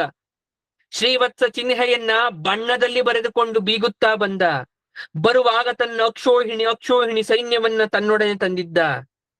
ಇವೆಲ್ಲ ಪ್ರದರ್ಶನ ವ್ಯವಸ್ಥೆ ಗಮನಿಸಿದ ಕೃಷ್ಣ ಪೌಂಡ್ರಕ ವಾಸುದೇವನತ್ತ ಕಳಿಸಿದ ಬಾಣಗಳು ಅವನ ರಥದ ಕುದುರೆಗಳನ್ನು, ಸಾರಥಿಯನ್ನ ಮುಗಿಸಿದವು. ಜೀವ ಉಳಿಸಿಕೊಳ್ಳಲು ರಥದಿಂದ ಧುಮುಕಿ ಬಯಲಿನಲ್ಲಿ ನಿಂತ ಅವನೆಡೆಗೆ ಕೃಷ್ಣ ತನ್ನ ಚಕ್ರವನ್ನ ಪ್ರಯೋಗ ಮಾಡಿದ. ಮರುಕ್ಷಣದಲ್ಲೇ ಪೌಂಡ್ರಕ ವಾಸುದೇವನ ತಲೆ ಕತ್ತರಿಸಿತು. ಇದನ್ನ ಕಂಡು ಕುಪಿತನಾದ ಕಾಶಿರಾಜ ಕೃಷ್ಣನ ಮೇಲೇರಿ ಬಂದ. ಕೃಷ್ಣ ತನ್ನ ಚಕ್ರದಿಂದ ಅವನ ತಲೆಯನ್ನ ತೆಗೆದ. ಅದು ಕಾಶಿ ಪಟ್ಟಣದೊಳಗೆ ಬೀಳುವಂತೆ ಮಾಡಿದ. ಅದನ್ನ ಕಂಡ ಔಹಾರಿದ ಕಾಶಿ ರಾಜನ ಪುತ್ರ ಸುದಕ್ಷಿಣ ಅಂತ್ಯಕ್ರಿಯೆಗಳು ಮುಗಿದ ಮೇಲೆ ಕೃಷ್ಣನ ಸಂಹಾರ ಮಾಡ್ಲಿಕ್ಕೆ ಬಂದಾಗ, ಇಲ್ಲ, ನಾನು ಮೊದಲು ವರಬಲವನ್ನ ಪಡೆಯಬೇಕು ಎಂದು ಕೃಷ್ಣನನ್ನ ಕುರಿತು ಕೃಷ್ಣನ ಸಾವಿಗಾಗಿ ಈಶ್ವರನಲ್ಲಿ ಮೊರೆ ಹೋಗ್ತಾ ಇದ್ದಾನೆ. ಮುಂದೆ ಆ ತಪೋಬಲ ತನಗಿದೆ ಎಂಬ ಅಹಂಕಾರದಿಂದ ಸುದಕ್ಷಿಣ ದ್ವಾರಕೆಯನ್ನ ಸುಟ್ಟು ಹಾಕ್ತೇನೆ ಅಂತ ಬಂದಾಗ ಕೃಷ್ಣ ಚಕ್ರವನ್ನ ಪ್ರಯೋಗಿಸಿ ಆ ಸುದಕ್ಷಿಣನನ್ನ ಸುಟ್ಟು ಭಸ್ಮವನ್ನ ಮಾಡಿದ್ರು. ಮುಂದೇನಾಗ್ತಾ ಇದೆ? ಈಗ ಕೃಷ್ಣ ರುಕ್ಮಿಣಿಯರ ಸರಸ ವಿರಸಗಳ ಕಥೆಯನ್ನ ಭಾಗವತದಲ್ಲಿ ಯಾವ ರೀತಿ ವರ್ಣಿಸಿದ್ದಾರೆ? ರುಕ್ಮಿಣಿ ದೇವಿ ಶಯನ ಗೃಹದಲ್ಲಿ ಕೃಷ್ಣ ಆನಂದವಾಗಿ ಕಾಲು ಚಾಚಿಕೊಂಡು ಮಂದಹಾಸವನ್ನ ಬೀರ್ತಾ ಸೊಬಗಿನ ಸವಿಯಲ್ಲಿ ಕುಳಿತಿದ್ದಾನೆ. ಮಲ್ಲಿಗೆ ಹೂವಿನ ಮಾಲೆ, ಸುಗಂಧ ದ್ರವ್ಯಗಳ ಕಂಪು, ಉದ್ಯಾನವನದ ಪಾರಿಜಾತದಿಂದ ಬರುತ್ತಿರುವ ದೇವ ಚಂದನದ ಪರಿಮಳದ ಅಗರು, ಒಳ್ಳೆಯ ಶೃಂಗಾರ ಪರಿಸರ ನಿರ್ಮಿಸಿದೆ. ರುಕ್ಮಿಣೀ ದೇವಿ ಅಲಂಕೃತಳಾಗಿ ಕೃಷ್ಣನಿಗೆ ಚಾಮರವನ್ನ ಬೀಸ್ತಾ ಇದ್ದಾಳೆ. ರುಕ್ಮಿಣಿ ಹೇಗಿದ್ದಾಳೆ? ಅತ್ಯಂತ ಲಕ್ಷಣವತಿ, ರೂಪವತಿ, ವಿವೇಕವತಿ, ಸೌಭಾಗ್ಯವತಿ, ಸದ್ಗುಣವತಿಯಾದ ರುಕ್ಮಿಣಿಯನ್ನ ನೋಡಿ ಕಿರುನಗೆಯನ್ನ ಬೀರ್ತಾ ಕೃಷ್ಣ ಹೇಳ್ತಾ ಇದ್ದಾನೆ, ಧೈರ್ಯದಲ್ಲಿ, ಶೌರ್ಯದಲ್ಲಿ, ಬಲದಲ್ಲಿ, ಚೆಲುವಲ್ಲಿ, ಭೋಗದಲ್ಲಿ, ತ್ಯಾಗದಲ್ಲಿ, ಶ್ರೀಮಂತಿಕೆಯಲ್ಲಿ, ಧೀಮಂತಿಕೆಯಲ್ಲಿ, ಕುಲದಲ್ಲಿ, ಛಲದಲ್ಲಿ, ಹಣದಲ್ಲಿ, ಗುಣದಲ್ಲಿ ಚೇದಿರಾಜರು ದಿಕ್ಪಾಲಕರಿಗಿಂತಲೂ ಶ್ರೇಷ್ಠರೆಂದೇ ಪ್ರಸಿದ್ಧರಾಗಿದ್ದಾರೆ.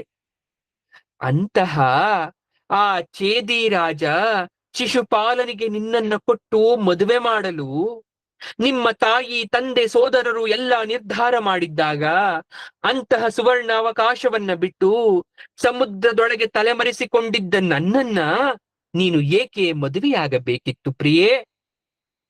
ಸಾಗರದಲ್ಲೇ ಇರುವವರು ನಾವು. ನಮ್ಮಲ್ಲೇನಿದೆ? ದುಡ್ಡಿಲ್ಲ, ಕಾಸಿಲ್ಲ, ಧನಹೀನರು, ಗೊಲ್ಲರು, ಗುಣಹೀನರು, ಬಡವರೊಡನೆ ನಮ್ಮ ಬಾಂಧವ್ಯ. ಭಿಕ್ಷುಕರನ್ನೇ ಆಶ್ರಯಿಸುವ ನಮ್ಮಂತಹವರನ್ನ ಯಾರಾದರೂ ಮದುವೆಗೆ ಒಪ್ಪುತ್ತಾರೆಯೇ? ಇವೆಲ್ಲ ಗೊತ್ತಿದ್ದು ನೀನು ಏಕೆ ನನ್ನನ್ನ ಪ್ರೀತಿಸಿದೆ? ಬೀಗರ ಸಂಬಂಧ ಮತ್ತು ಆಪ್ತ ಸ್ನೇಹಕ್ಕೆ ಸಂಪತ್ತು, ಸೌಂದರ್ಯ, ಕುಲ ತುಂಬಾ ಮುಖ್ಯ. ಈ ಮೂರು ಹೊಂದಿ ಬಂದಾಗ ಬೀಗತನ ಸ್ನೇಹ ಶೋಭಿಸುತ್ತೆ. ಅದೂ ಅಲ್ಲದೆ ಜರಾಸಂಧ, ಶಿಶುಪಾಲ, ಚೇದಿರಾಜ, ಸಾಲ್ವ ಎಲ್ಲರೂ ನನ್ನ ಮೇಲೆ ಕಿಡಿಕಾರುತ್ತಾರೆ. ನಿನ್ನ ಸೋದರ ರುಕ್ಮಿಯಂತೂ ನನ್ನನ್ನ ಕೊಲ್ಲಲಿಕ್ಕೇ ಸಿದ್ಧನಾಗಿದ್ದ. ಅವತ್ತು ನೀನು ಪತ್ರ ಬರೆದಾಗ ನಿನ್ನನ್ನ ರಥದಲ್ಲಿ ಕರೆತಂದದ್ದು ಅವರುಗಳ ಅಹಂಕಾರ ಮುರಿಯುವುದಕ್ಕಾಗಿ. ನನಗೇನು ಹೆಣ್ಣಿನ ಅಥವಾ ಶ್ರೀಮಂತಿಕೆಯ ಬಗ್ಗೆ ವಿಶೇಷ ಆಸಕ್ತಿ ಇಲ್ಲ. ನಾನು ಉದಾಸೀನ ಪ್ರವೃತ್ತಿಯವನು. ಅಂತಹ ನಮ್ಮನ್ನ ವಿವಾಹವಾದರೆ ನಿನಗೆ ಯಾವ ಸುಖವೂ ಇಲ್ಲ, ಬರೀ ದುಃಖವೇ. ಕೃಷ್ಣ ನುಡಿದ ಮಾತನ್ನ ಕೇಳಿ ರುಕ್ಮಿಣಿ ನಿಟ್ಟುಸಿರಿಟ್ಟು ತುಟಿಕಮರಿ ದೇಹ ಕಂಪಿಸಿ ಅತೀವವಾದ ದುಃಖದಿಂದ ದೀನಳಾಗಿ ತನ್ನ ಮುಖವನ್ನ ತಗ್ಗಿಸಿ ವಿಪರೀತ ವ್ಯಥೆಯಿಂದ ನೆಲಕ್ಕೊರಗಿದ್ದಾಳೆ. ಕಣ್ಣೀರು ಧಾರೆಯಾಗಿ ನೆಲದ ಮೇಲೆ ಕುಸಿಯುತ್ತಿರುವ ರುಕ್ಮಿಣಿಯನ್ನ ಕೃಷ್ಣ ಕೈ ಹಿಡಿದು ಮಧುರವಾಗಿ ಮೇಲಕ್ಕೆತ್ತಿದ. ಈಗ ಅವಳತ್ತ ಮಂದಸ್ಮಿತನಾದ ಕೃಷ್ಣ ಅವಳ ದೇಹಕ್ಕೆ ಗಂಧವನ್ನ ಲೇಪಿಸಿದ. ಪನ್ನೀರಿನಿಂದ ಅವಳ ಕಣ್ಣೀರನ್ನ ಒರೆಸಿದ. ಹಾರಗಳನ್ನ, ಒಡವೆಗಳನ್ನ ಸರಿ ಮಾಡಿ ತಿಲಕ ತಿದ್ದಿ ಅವಳಿಗೆ ನಿಧಾನವಾಗಿ ಚಾಮರವನ್ನ ತಾನೇ ಬೀಸಿದ, ಮುಖ ನೇವೇರಿಸಿದ. ಕೊಂಚ ಸುಧಾರಣೆಯಾದ ರುಕ್ಮಿಣಿಯನ್ನ ಬರಸೆಳೆದು ಬಿಗಿದಪ್ಪಿ ಆನಂದ ಸಂಭ್ರಮದ ಸವಿಸವಿಯನ್ನ ನೀಡ್ತಾ ಇದ್ದಾನೆ. ಹೂಗಳಿಂದ ಅಲಂಕರಿಸಿದ. ಹಿತವಾಗಿ ಕಿವಿಯ ಬಳಿ ಬಂದು ತಾಗುತ್ತಾ ಮಾತನಾಡಿದ. ಈಗ ಸುಧಾರಿಸಿಕೊಂಡ ರುಕ್ಮಿಣಿ, ಮುರಾರಿ, ಜನ್ಮ ಜನ್ಮಗಳ ಮೂರ್ತಿ, ಜ್ಞಾನ, ಸುಖ, ಐಶ್ವರ್ಯಗಳ ಸಂಗವಾದ ರಂಗಸ್ಥಳ ನೀನಾಗಿದ್ದೀಯ. ನೀನು ಮಹಾಪುಣ್ಯ ಪುರುಷ, ನಾನು ಅತೀ ಸಾಧಾರಣಳು. ನಿನಗೆ ನಾನು ತಕ್ಕವಲ್ಲ. ಜಗದಾಶ್ಚರ್ಯ ಮನೋಹರ ರೂಪದ ನೀನೆಲ್ಲಿ, ಏನೂ ಗೊತ್ತಿಲ್ಲದ ನಾನೆಲ್ಲಿ? ನಿನ್ನ ಸದ್ಗುಣಗಳ ಮಹಾ ಸಂಪದ ಎಲ್ಲಿ ದಾನವಾಗಿ ಬಿಡುತ್ತದೋ ಎಂಬ ಭಯದಿಂದ ಯಾರಿಗೂ ಸಿಲುಕದ ಕ್ಷೀರ ಸಾಗರದಲ್ಲಿ ಮಲಗಿರುವೆ ನೀನು. ನೀನು ಮಂಗಳಮೂರ್ತಿ, ಸ್ವತಂತ್ರ, ಜನನ ಮರಣ ರಹಿತ. ನೀನು ಒಮ್ಮೆ ಕಣ್ಣು ಬಿಟ್ಟರೆ ಸಾಕು, ಬೆದರುವ ಬ್ರಹ್ಮ, ಈಶ್ವರ, ದೇವೇಂದ್ರ ಎಲ್ಲರನ್ನೂ ನನ್ನ ಹೃದಯ ತಿರಸ್ಕರಿಸಿದೆ. ನನ್ನ ಮನಸ್ಸು ಹೃದಯ ನಿನ್ನಲ್ಲೇ ಮುಳುಗಿ ಹೋಗಿದೆ. ನೀನು ಬಹುಪರಾಕ್ರಮಿಯಾಗಿ ಬಂದು ಸಿಂಹ ಬೇರೆ ಮೃಗಗಳನ್ನ ಹೊರದೂಡಿ ತನ್ನ ಪಾಲನ್ನ ಎತ್ತಿಕೊಳ್ಳುವಂತೆ ವಿಕ್ರಮಿಯಾಗಿ ಬಂದನ್ನು ಕರೆತಂದು ಕೈ ಹಿಡಿದೆ. ಅನೇಕ ರಾಜಾಧಿರಾಜರು, ಋಷಿ ಮುನಿಗಳು, ಸಾಧು ಸಂತರು, ಯೋಗಿಗಳು ರಾಜ್ಯ ಕೋಶ ಸಿರಿ ಸಂಪದ ಎಲ್ಲ ಭಾಗ್ಯ ತೊರೆದು ಕಾಡಿಗೆ ಹೋಗಿ ನಿನ್ನ ಧ್ಯಾನದಲ್ಲೇ ಕುಳಿತು ಘೋರ ತಪಸ್ಸನ್ನ ಮಾಡ್ತಾ ಇದ್ದಾರೆ. ಹೇ ಭಕ್ತ ಜನ ಮಂದಾರ, ನಿನ್ನ ಪಾದ ಪದ್ಮಗಳನ್ನ ಅಪೇಕ್ಷಿಸಿ ಆಶ್ರಯಿಸಿ ಆನಂದಿಸುತ್ತಿರುವ ನನ್ನ ಹೃದಯಕ್ಕೆ ಇನ್ನೇನು ತಾನೇ ಬೇಕಿದೆ ಹೇಳು ಸ್ವಾಮಿ. ಸದಾಕಾಲ ನನ್ನ ಮನಸ್ಸು ಅನುರಾಗದಿಂದ ನಿನ್ನ ಪದಚರಣಗಳಲ್ಲೇ ಇರುವಂತೆ ಅನುಗ್ರಹಿಸು ಸಾಕು, ನನಗಿನ್ನೇನು ಬೇಡ. ರುಕ್ಮಿಣಿಯ ಸ್ತುತಿ ವಾಕ್ಯಗಳಿಗೆ ಪ್ರಸನ್ನನಾದ ಕೃಷ್ಣ, ರುಕ್ಮಿಣಿ, ನಾನು ಆಸಕ್ತಿ ಹೇಳಿದ ಲಘು ಮಾತಿಗಳಿಗೆ ನೀನು ಇಷ್ಟು ದುಃಖ ಪಡುತ್ತಿರುವೆಯಾ? ಬೇಟೆಯಲ್ಲಿ, ಯುದ್ಧದಲ್ಲಿ, ರತಿ ಸಮಯದಲ್ಲಿ, ಶಯ್ಯಾಗೃಹದಲ್ಲಿ ಏನನ್ನು ಮಾಡಿದರೂ ತಪ್ಪಾಗಿ ಭಾವಿಸದೆ ಮನ್ನಿಸಬೇಕು. ಅದಕ್ಕಾಗಿ ದುಃಖಿಸಬೇಡ. ನೀನು ಮಹಾಪತಿವ್ರತೆ, ಸುಶೀಲೆ. ನನ್ನ ಚಿಂತೆ ಸೇವೆ ಬಿಟ್ಟರೆ ನಿನಗೆ ಬೇರೇನೂ ಬೇಕಿಲ್ಲ. ಆದರೂ ನಿನ್ನ ಮನಸ್ಸನ್ನ ನೋಯಿಸಿದೆ, ಕ್ಷಮಿಸು ಭಾಮಿನಿ.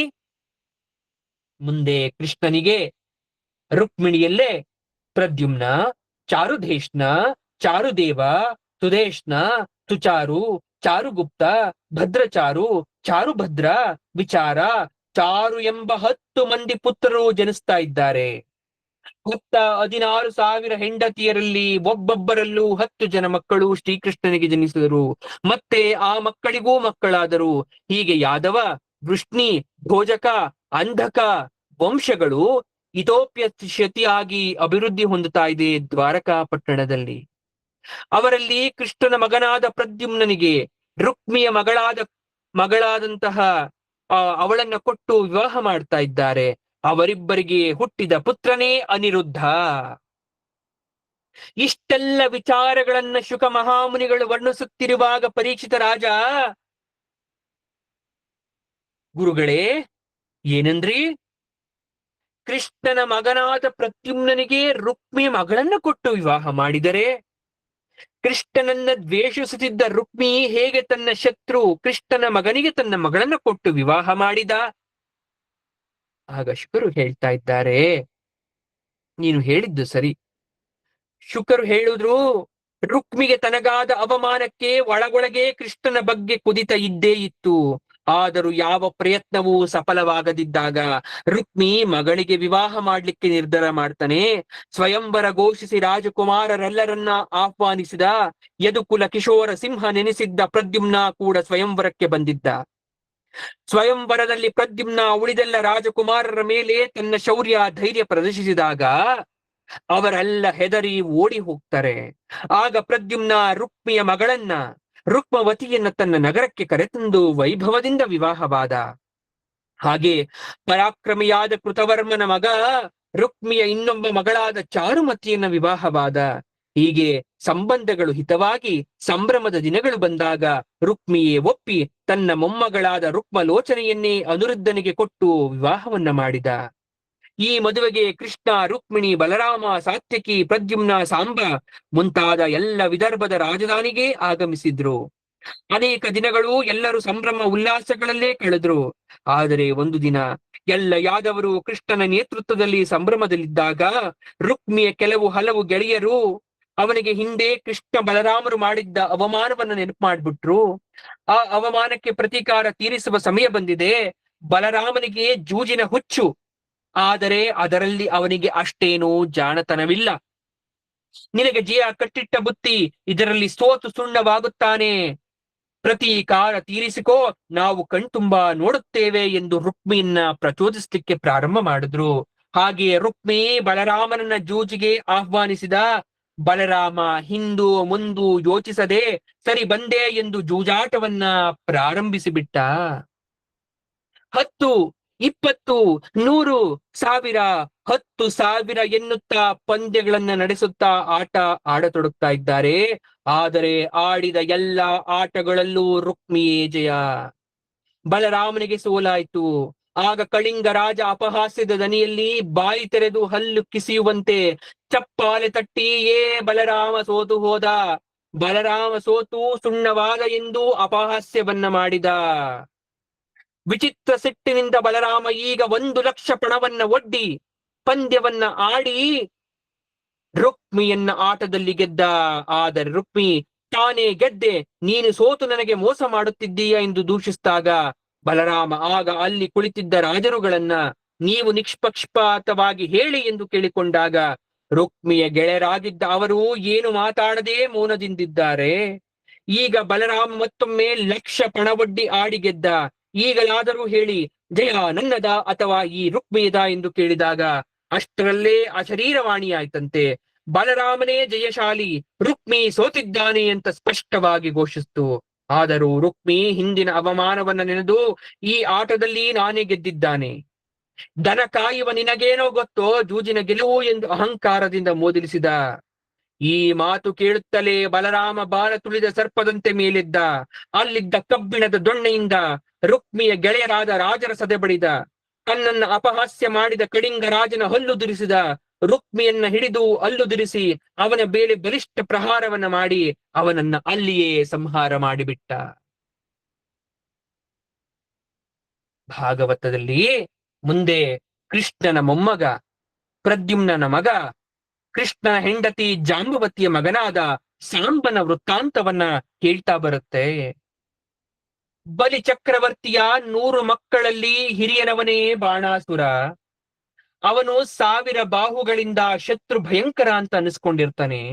ಮಹಾ ಶಿವಭಕ್ತನಾಗಿದ್ದ ಇವನು ತನ್ನ ಸಹಸ್ರ ಬಾಹುಗಳಿಂದ ಶಿವ ತಾಂಡವ ಕಾಲದಲ್ಲಿ ಡಮರುಗವನ್ನ ಬಾರಿಸಿ ಶಿವನನ್ನ ಒಲಿಸಿಕೊಂಡವನು.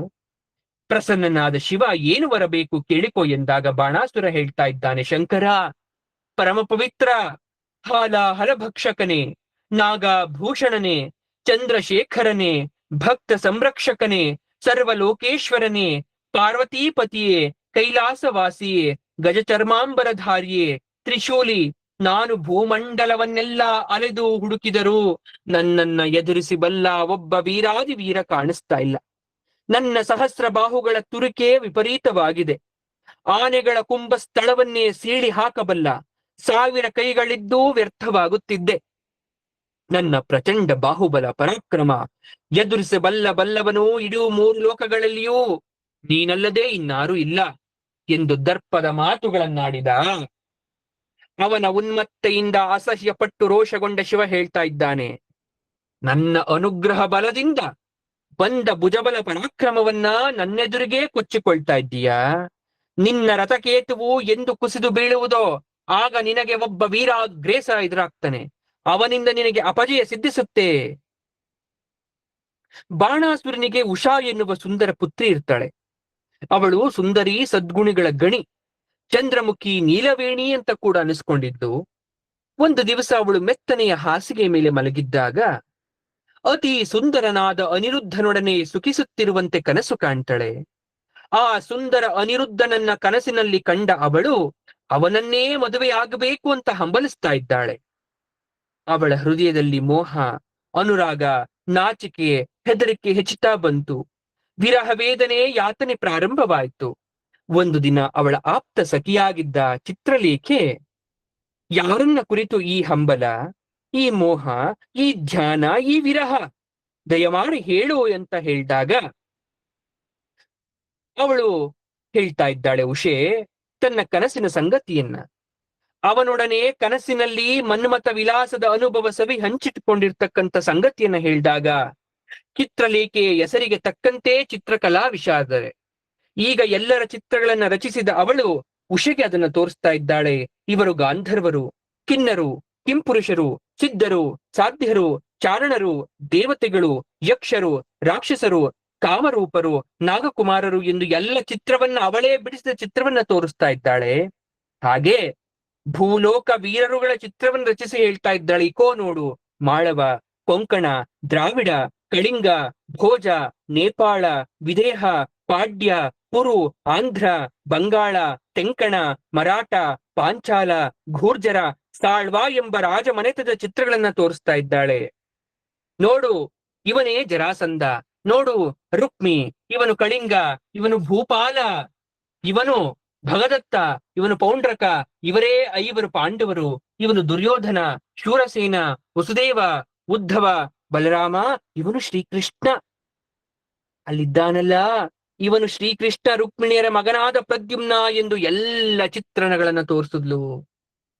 ಪ್ರದ್ಯುಮ್ನನ ಚಿತ್ರ ನೋಡಿ ನನಗೆ ಕನಸಿನಲ್ಲಿ ಬಂದು ಸೇರಿಕೊಂಡವನು ಇವನೇ ಇರಬೇಕೆಂದು ಹೇಳಿದಾಗ ಆ ಕ್ಷಣದಲ್ಲೇ ಚಿತ್ರಲೇಖೆ ಪ್ರದ್ಯುಮ್ನನ ಮಗನಾದ ಅನಿರುದ್ಧ ಚಿತ್ರ ತೋರಿಸಿದಾಗ, ನೋಡು ಇವನೇ ನನ್ನ ಮನಸ್ಸು, ಮಾನವನ್ನ ಕೊಳ್ಳೆ ಹೊಡೆದ ರಸಿಕ, ಅವನ ಬಗ್ಗೆ ಹೇಳು, ಮತ್ತಷ್ಟು ಹೇಳುವೆಯಾ ಎಂದು ಕೇಳಿದಾಗ, ಅವನು ಶ್ರೀಕೃಷ್ಣನ ಮೊಮ್ಮಗ, ಪ್ರದ್ಯುಮ್ನ ಪುತ್ರ, ಶತ್ರು ಭಯಂಕರ, ಸಿಂಹ ಪರಾಕ್ರಮಿ.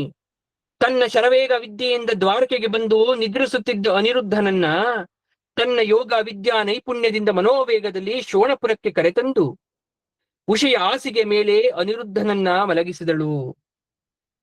ಮನೋಹರ ನಿಧಿಯನ್ನ ಕಂಡ ಉಷೆಗೆ ಅಂತರಂಗದ ಆನಂದ ಉಕ್ಕೇರಿ ಬಂತು. ಆದರೆ ನಿದ್ರೆಯಿಂದ ಎಚ್ಚರಗೊಂಡ ಅನಿರುದ್ಧ ಆ ರಮಣಿಯನ್ನ ನೋಡಿ ಅವಳ ಹಾವ ಭಾವ, ಸರಸ ವಾಚನಾತುರ್ಯ, ಮೃದುವಾದ ಮೆದು ಅಪ್ಪುಗೆ, ರೂಪ, ವಿನೋದ, ಶೃಂಗಾರಗಳಲ್ಲಿ ಮುಳುಗಿ ಹೋದ ಅನಿರುದ್ಧ. ಸ್ಪರ್ಶ ಭೋಗ ಸುಖ ಅನುಭವಿಸಿದ ಅವನು ಶರೀರ ಬೇರೆಯಾದರೂ ಪ್ರಾಣವೊಂದೇ ಎನ್ನುವಂತಿದ್ದರು. ಕೆಲ ದಿನಗಳ ನಂತರ ಉಷಾ ಗರ್ಭವತಿ ಆಗ್ತಾ ಇದ್ದಾಳೆ. ರಾಣಿ ವಾಸದ ಕಾವಲುಗಾರರು ಈ ವಿಚಾರದಿಂದ ಬೆದರಿದರು. ಈ ವಿಚಾರವನ್ನ ಬಾಣಾಸುರನ ಬಳಿ ಹೋಗಿ ಹೇಳಿದಾಗ, ಪ್ರಭು, ರಾಣಿ ವಾಸವನ್ನ ಕಣ್ಣಲ್ಲಿ ಕಣ್ಣಿಟ್ಟು ಕಾಯ್ತಿದ್ದೇವೆ, ಒಂದು ಗಂಡು ಇರುವೆಯೂ ಹೋಗಲು ಆಗದಂತೆ ಕಾದಿದ್ದೇವೆ, ಅದೇನು ಮಾಯವೋ ತಿಳಿಯದು, ನಿಮ್ಮ ಮಗಳು ಗರ್ಭವತಿಯಾಗಿದ್ದಾಳೆ. ಈ ವಿಚಾರವನ್ನ ಕೇಳಿ ಬಾಣಾಸುರ ಸಿಡಿದೆದ್ದ. ರೋಷ ಭೀಷಣನಾದ, ಹುಬ್ಬು ಗಂಟಕ್ಕಿದ್ದ, ಕಣ್ಣುಗಳಿಂದ ಕೆಂಡ ಸುರಿಸಿದ, ಭಯಂಕರ ಖಡ್ಗ ಧರಿಸಿ ರೋಷಾವೇಶದಿಂದ ರಾಣಿವಾಸಕ್ಕೆ ಧಾವಿಸಿ ಬಂದ. ರಾಣಿವಾಸದೊಳಗಿದ್ದ ಅನಿರುದ್ಧನನ್ನ ಕಂಡ ಬಾಣಾಸುರ ಭಟರಿಗೆ ಈ ಮಾನವಾಧಮನನ್ನ ಬಂಧಿಸಿ ಅಂತ ಆದೇಶ ಕೊಟ್ಟಾಗ, ಭಟರು ಅವನನ್ನ ಬಂಧಿಸ್ಲಿಕ್ಕೆ ಬಂದಾಗ ಅನಿರುದ್ಧ ತನ್ನ ಧೈರ್ಯ, ಶೌರ್ಯ, ಸಾಹಸಗಳಿಂದ ಪರಿಗವನ್ನ ಹಿಡಿದು ಪ್ರಳಯ ಕಾಲದ ಭೈರವಂತೆ ವಿಜೃಂಭಿಸಿ ಬಾಣಾಸುರನ ಸೈನ್ಯವನ್ನ ನುಚ್ಚುನೂರು ಮಾಡ್ತಾನೆ. ಆಗ ಬಾಣಾಸುರ ಅನಿರುದ್ಧನನ್ನ ನಾಗಪಾಶದಿಂದ ಬಂಧಿಸ್ತಾ. ಇದನ್ನ ಕಂಡ ಉಷೆಯೇ ಶೋಕದಿಂದ ತಪ್ಪಿಸ್ತಾ ಇದ್ದಾಳೆ. ಅದೇ ಸಮಯಕ್ಕೆ ಬಿರುಗಾಳಿ, ಸುಂಟರ ಗಾಳಿ ಭಯಂಕರ ಅಲೆಯಾಗಿ ಬಂದು ಅಪ್ಪಳಿಸ್ತು. ಆ ರಭಸಕ್ಕೆ ಬಾಣಾಸುರನ ರಥದ ಧ್ವಜ ನೆಲಕ್ಕುರುಳಿತಾ ಇದೆ. ಬಾಣಾಸುರನಿಗೆ ಈಶ್ವರನ ವರ ನೆನಪಿಗೆ ಬಂತು. ಕಾಳಗಕ್ಕೆ ಕಾಲ ಕೂಡಿ ಬಂದಿದೆ ಎಂದು ಹರ್ಷಭರಿತನಾದ. ಅತ್ತ ದ್ವಾರಕೆಯಲ್ಲಿ ಅನಿರುದ್ಧ ಕಾಣದೆ 4 ತಿಂಗಳಾಗಿತ್ತು. ಯಾದವರೆಲ್ಲ ಕಾತುರ ಕಳವಳದಿಂದ ಇದ್ದಾಗ ನಾರದರು ಬಂದು ವಿಚಾರವನ್ನು ತಿಳಿಸ್ತಾ ಇದ್ದಾರೆ. ಬಾಣಾಸುರನ ಬಂಧನದಲ್ಲಿರುವ ಅನಿರುದ್ಧನನ್ನ ಬಿಡಿಸಿಕೊಂಡು ಬರಲು ಶ್ರೀಕೃಷ್ಣ ತನ್ನ ಸೈನ್ಯವನ್ನ ಸಜ್ಜುಗೊಳಿಸ್ತಾ ಕೃಷ್ಣ ದಿಗ್ವಿಜಯ ದಂಡಯಾತ್ರೆಗೆ ಹೊರಟಾಗ ವಿಪ್ರರು ಆಶೀರ್ವದಿಸಿದರು. ಸುಮಂಗಲಿಯರು ಶುಭಾಕ್ಷತೆ ಹಾಕ್ತಾ ಇದ್ದಾರೆ. ವಂದಿ ಮಾಗದರು ಪ್ರಶಂಸ್ತಾ ಇದ್ದಾರೆ. ಬಲರಾಮ, ಸಾತ್ಯಕಿ, ಪ್ರದ್ಯುಮ್ನ ಮೊದಲಾದ ಯಾದವ ವೀರರು ಚತುರಂಗ ಸೈನ್ಯ ಜೊತೆ ಯುದ್ಧ ಬೇರಿಯನ್ನ ಮೊಳಗಿಸಿ ಹೊರಟಾಗ್ತಾ ಇದ್ದಾರೆ. ಕೃಷ್ಣ 12 ಅಕ್ಷೋಹಿಣಿ ಸೈನ್ಯದ ಜೊತೆಗೆ ಶೋಣಪುರವನ್ನ ತಲುಪಿದ್ದೂ ಆಯ್ತು. ಮರುಕ್ಷಣದಲ್ಲೇ ಸರೋವರ, ಉದ್ಯಾನ, ಕೋಟೆ, ಕೊತ್ತಲು, ಬುರುಜು, ಸೌಧ ಪ್ರಾಕಾರ, ಕವಾಟ, ಬತೇರಿ ಎಲ್ಲ ಧೂಳಿಪಟ ಮಾಡ್ಬಿಟ್ರು. ಕೆರಳಿದ ಸಿಂಹವಾದ ಬಾಣಾಸುರ ಸಮರ ಸನ್ನದ್ಧನಾಗಿ ಯುದ್ಧ ಬೇರಿಯನ್ನ ಮೊಳಗಿಸಿದ. ಬಾಣಾಸುರನನ್ನ ಸ್ವಂತ ಮಗನಿಗಿಂತಲೂ ಹೆಚ್ಚು ಪ್ರೀತಿಸ್ತಾ ಇದ್ದಂತಹ ಪರಮೇಶ್ವರ ಈಗ ಬಾಣಾಸುರನ ರಕ್ಷಣೆಗೆ ತ್ರಿಶೂಲವನ್ನ ಧರಿಸಿ ಯುದ್ಧ ಸನ್ನದ್ಧನಾದ. 2 ಪಕ್ಷಗಳಿಗೂ ಭಯಂಕರ ಯುದ್ಧ ಪ್ರಾರಂಭವಾಗಿದೆ. ಪರಮೇಶ್ವರ ಶ್ರೀಕೃಷ್ಣ, ಕುಮಾರ ಪ್ರದ್ಯುಮ್ನ, ಕೂಪಕರ್ಣ ಕುಂಭಾಂಡ, ಬಲರಾಮ ಸಾಂಬ, ಹೀಗೆ ಘಟಾನುಘಟಿ ವೀರರೇ ಎದುರು ಬದುರುಗೊಂಡ್ರು. ಸಿಂಹ ಗರ್ಜನೆಯಿಂದ, ಧನುಸ್ಸಿನ ಟೇಂಕಾರದಿಂದ, ಆನೆಗಳು ಘೀಲಿಟ್ಟ ಭಯಂಕರ ಶಬ್ದದಿಂದ, ಕುದುರೆಗಳ ಹೇಷಾವರದಿಂದ, ಪಟಹಭೇರಿ, ಕಹಳೆ, ಮೃದಂಗ, ಶಂಖ ಮುಂತಾದ ಧ್ವನಿ ಸಮೂಹದಿಂದ ಬ್ರಹ್ಮಾಂಡವೇ ಒಡೆಯುವಂತಾಗೋಯ್ತು. ಕೃಷ್ಣ ಸುರಿಸಿದ ಬಾಣವರ್ಷಕ್ಕೆ ಪ್ರಮಥ ಗಣಗಳು ಭೂತ ಪ್ರೇತ ಪಿಶಾಚಿ ಡಾಕಿನಿ ಶಾಕಿನಿ ವೀರರುಗಳು ತತ್ತರಿಸಿ ಓಡೋದ್ರು. ಪರಮೇಶ್ವರ ಪ್ರಯೋಗಿಸಿದ ಬಾಣಗಳನ್ನ ಮಧ್ಯದಲ್ಲಿಯೇ ಕೃಷ್ಣ ಚೂರು ಚೂರು ಮಾಡಿದ. ಪರಿಸ್ಥಿತಿ ತೀವ್ರವಾದರೂ ಪರಮೇಶ್ವರ ಬ್ರಹ್ಮಾಸ್ತ್ರವನ್ನೇ ಕೃಷ್ಣನ ಮೇಲೆ ಪ್ರಯೋಗಿಸಿದ. ಕೃಷ್ಣ ಸಹಜವೆಂಬಂತೆ ಲೀಲಾ ಜಾಲವಾಗಿ ತನ್ನ ಬರಿಗೈಯಿಂದಲೇ ಅದನ್ನ ಹಿಂತಿರುಗಿಸಿದ. ದೇವತೆಗಳು ಆಕಾಶದಲ್ಲಿ ಸ್ತುತಿಸಿದರು. ಈಶ್ವರ ಬಿಟ್ಟ ವಾಯುವ್ಯಾಸ್ತ್ರವನ್ನ ಕೃಷ್ಣ ಪರ್ವತಾಸ್ತ್ರದಿಂದ ನಿವಾರಿಸಿದ. ಪ್ರಚಂಡ ಕೋಪದಿಂದ ಈಶ್ವರ ಪಾಶುಪದಾಸ್ತ್ರವನ್ನ ಪ್ರಯೋಗಿಸಿದ್ರೆ ಕೃಷ್ಣ ಪಾಶುಪದಾಸ್ತ್ರಕ್ಕೆ ಪ್ರತಿಯಾಗಿ ತನ್ನ ನಾರಾಯಣಾಸ್ತ್ರವನ್ನ ಮೂಲಕ ಅದನ್ನ ಹಿಂತಿರುಗಿಸಿದ. ಈಗ ಕೃಷ್ಣ ಸಂಮೋಹನಾಸ್ತ್ರವನ್ನ ಪ್ರಯೋಗಿಸಿದ. ಪರಮೇಶ್ವರ ಆಯಾಸದಿಂದ ಪ್ರಜ್ಞೆ ತಪ್ಪಿದಾಗ ಕೃಷ್ಣ ಶತ್ರು ಸೈನ್ಯವನ್ನ ದಿಕ್ಕುಪಾಲು ಮಾಡಿದ. ಪ್ರದ್ಯುಮ್ನ ಕುಮಾರಸ್ವಾಮಿಯನ್ನೇ ಮುತ್ತಿ ಅವನನ್ನ ಓಡಿಸಿದ. ಸಾಂಬ ಬಾಣಾಸುರನ ಮಗನನ್ನ ಪಲಾಯನ ಮಾಡುವಂತೆ ಬೆನ್ನಟ್ಟಿ ಹೊಡೆದ. ಬಲರಾಮ ತನ್ನ ವನಕೆಯಿಂದ ಕುಂಭಾಂಡಕ ಕೂಪಕರ್ಣರನ್ನ ಸಂಹರಿಸಿದ. ಇಷ್ಟೆಲ್ಲಾ ಕಂಡ ಬಾಣಾಸುರ ಪ್ರಳಯಾಗ್ನಿಯಂತೆ ಸೈನ್ಯದ ಮುಂಭಾಗಕ್ಕೆ ಬಂದ. ರಣಭಯಂಕರ ಯುದ್ಧ ಪ್ರಾರಂಭವಾಗ್ತಾ ಇದೆ. ರಣರಂಗ ರಕ್ತ ಸಾಗರವಾಗ್ತಾ ಇದೆ. ತನ್ನ ಸಹಸ್ರ ಬಾಹುಗಳನ್ನ ಕುಣಿಸುತ್ತಾ ಕೃಷ್ಣನನ್ನ ಮುಗಿಸುತ್ತೇನೆಂದು ಆರ್ಭಟಿಸುತ್ತಾ ಕೃಷ್ಣನತ್ತ ನುಗ್ಗಿ ಬಂದ. ಬಾಣಾಸುರ 500 ಕೈಗಳಿಂದ ಬಿಲ್ಲುಗಳನ್ನ ಹಿಡಿದು ಉಳಿದ 500 ಕೈಗಳಿಂದ ಬಾಣ ಬಿಡಲು ಸಿದ್ಧತೆ ನಡೆಸುತ್ತಿರುವಾಗ ಕೃಷ್ಣ ಆ ಬಿಲ್ಲು ಬಾಣಗಳನ್ನ ತುಂಡು ತುಂಡು ಮಾಡಿ ಬಾಣನ ರಥವನ್ನ ಪುಡಿ ಮಾಡಿಬಿಟ್ಟ. ಈಗ ಕೃಷ್ಣ ಪಾಂಚಜನ್ಯ ಮೊಳಗಿಸಿದ. ಜಗತ್ತೇ ತಲ್ಲಣಗೊಂಡಿತು. ಕೃಷ್ಣನ ಭಯಂಕರ ವಿಕ್ರಮ ಪರಾಕ್ರಮ ಹೊಡೆತಗಳನ್ನ ತಾಳದೆ ಬಾಣಾಸುರ ಕುಸಿದ.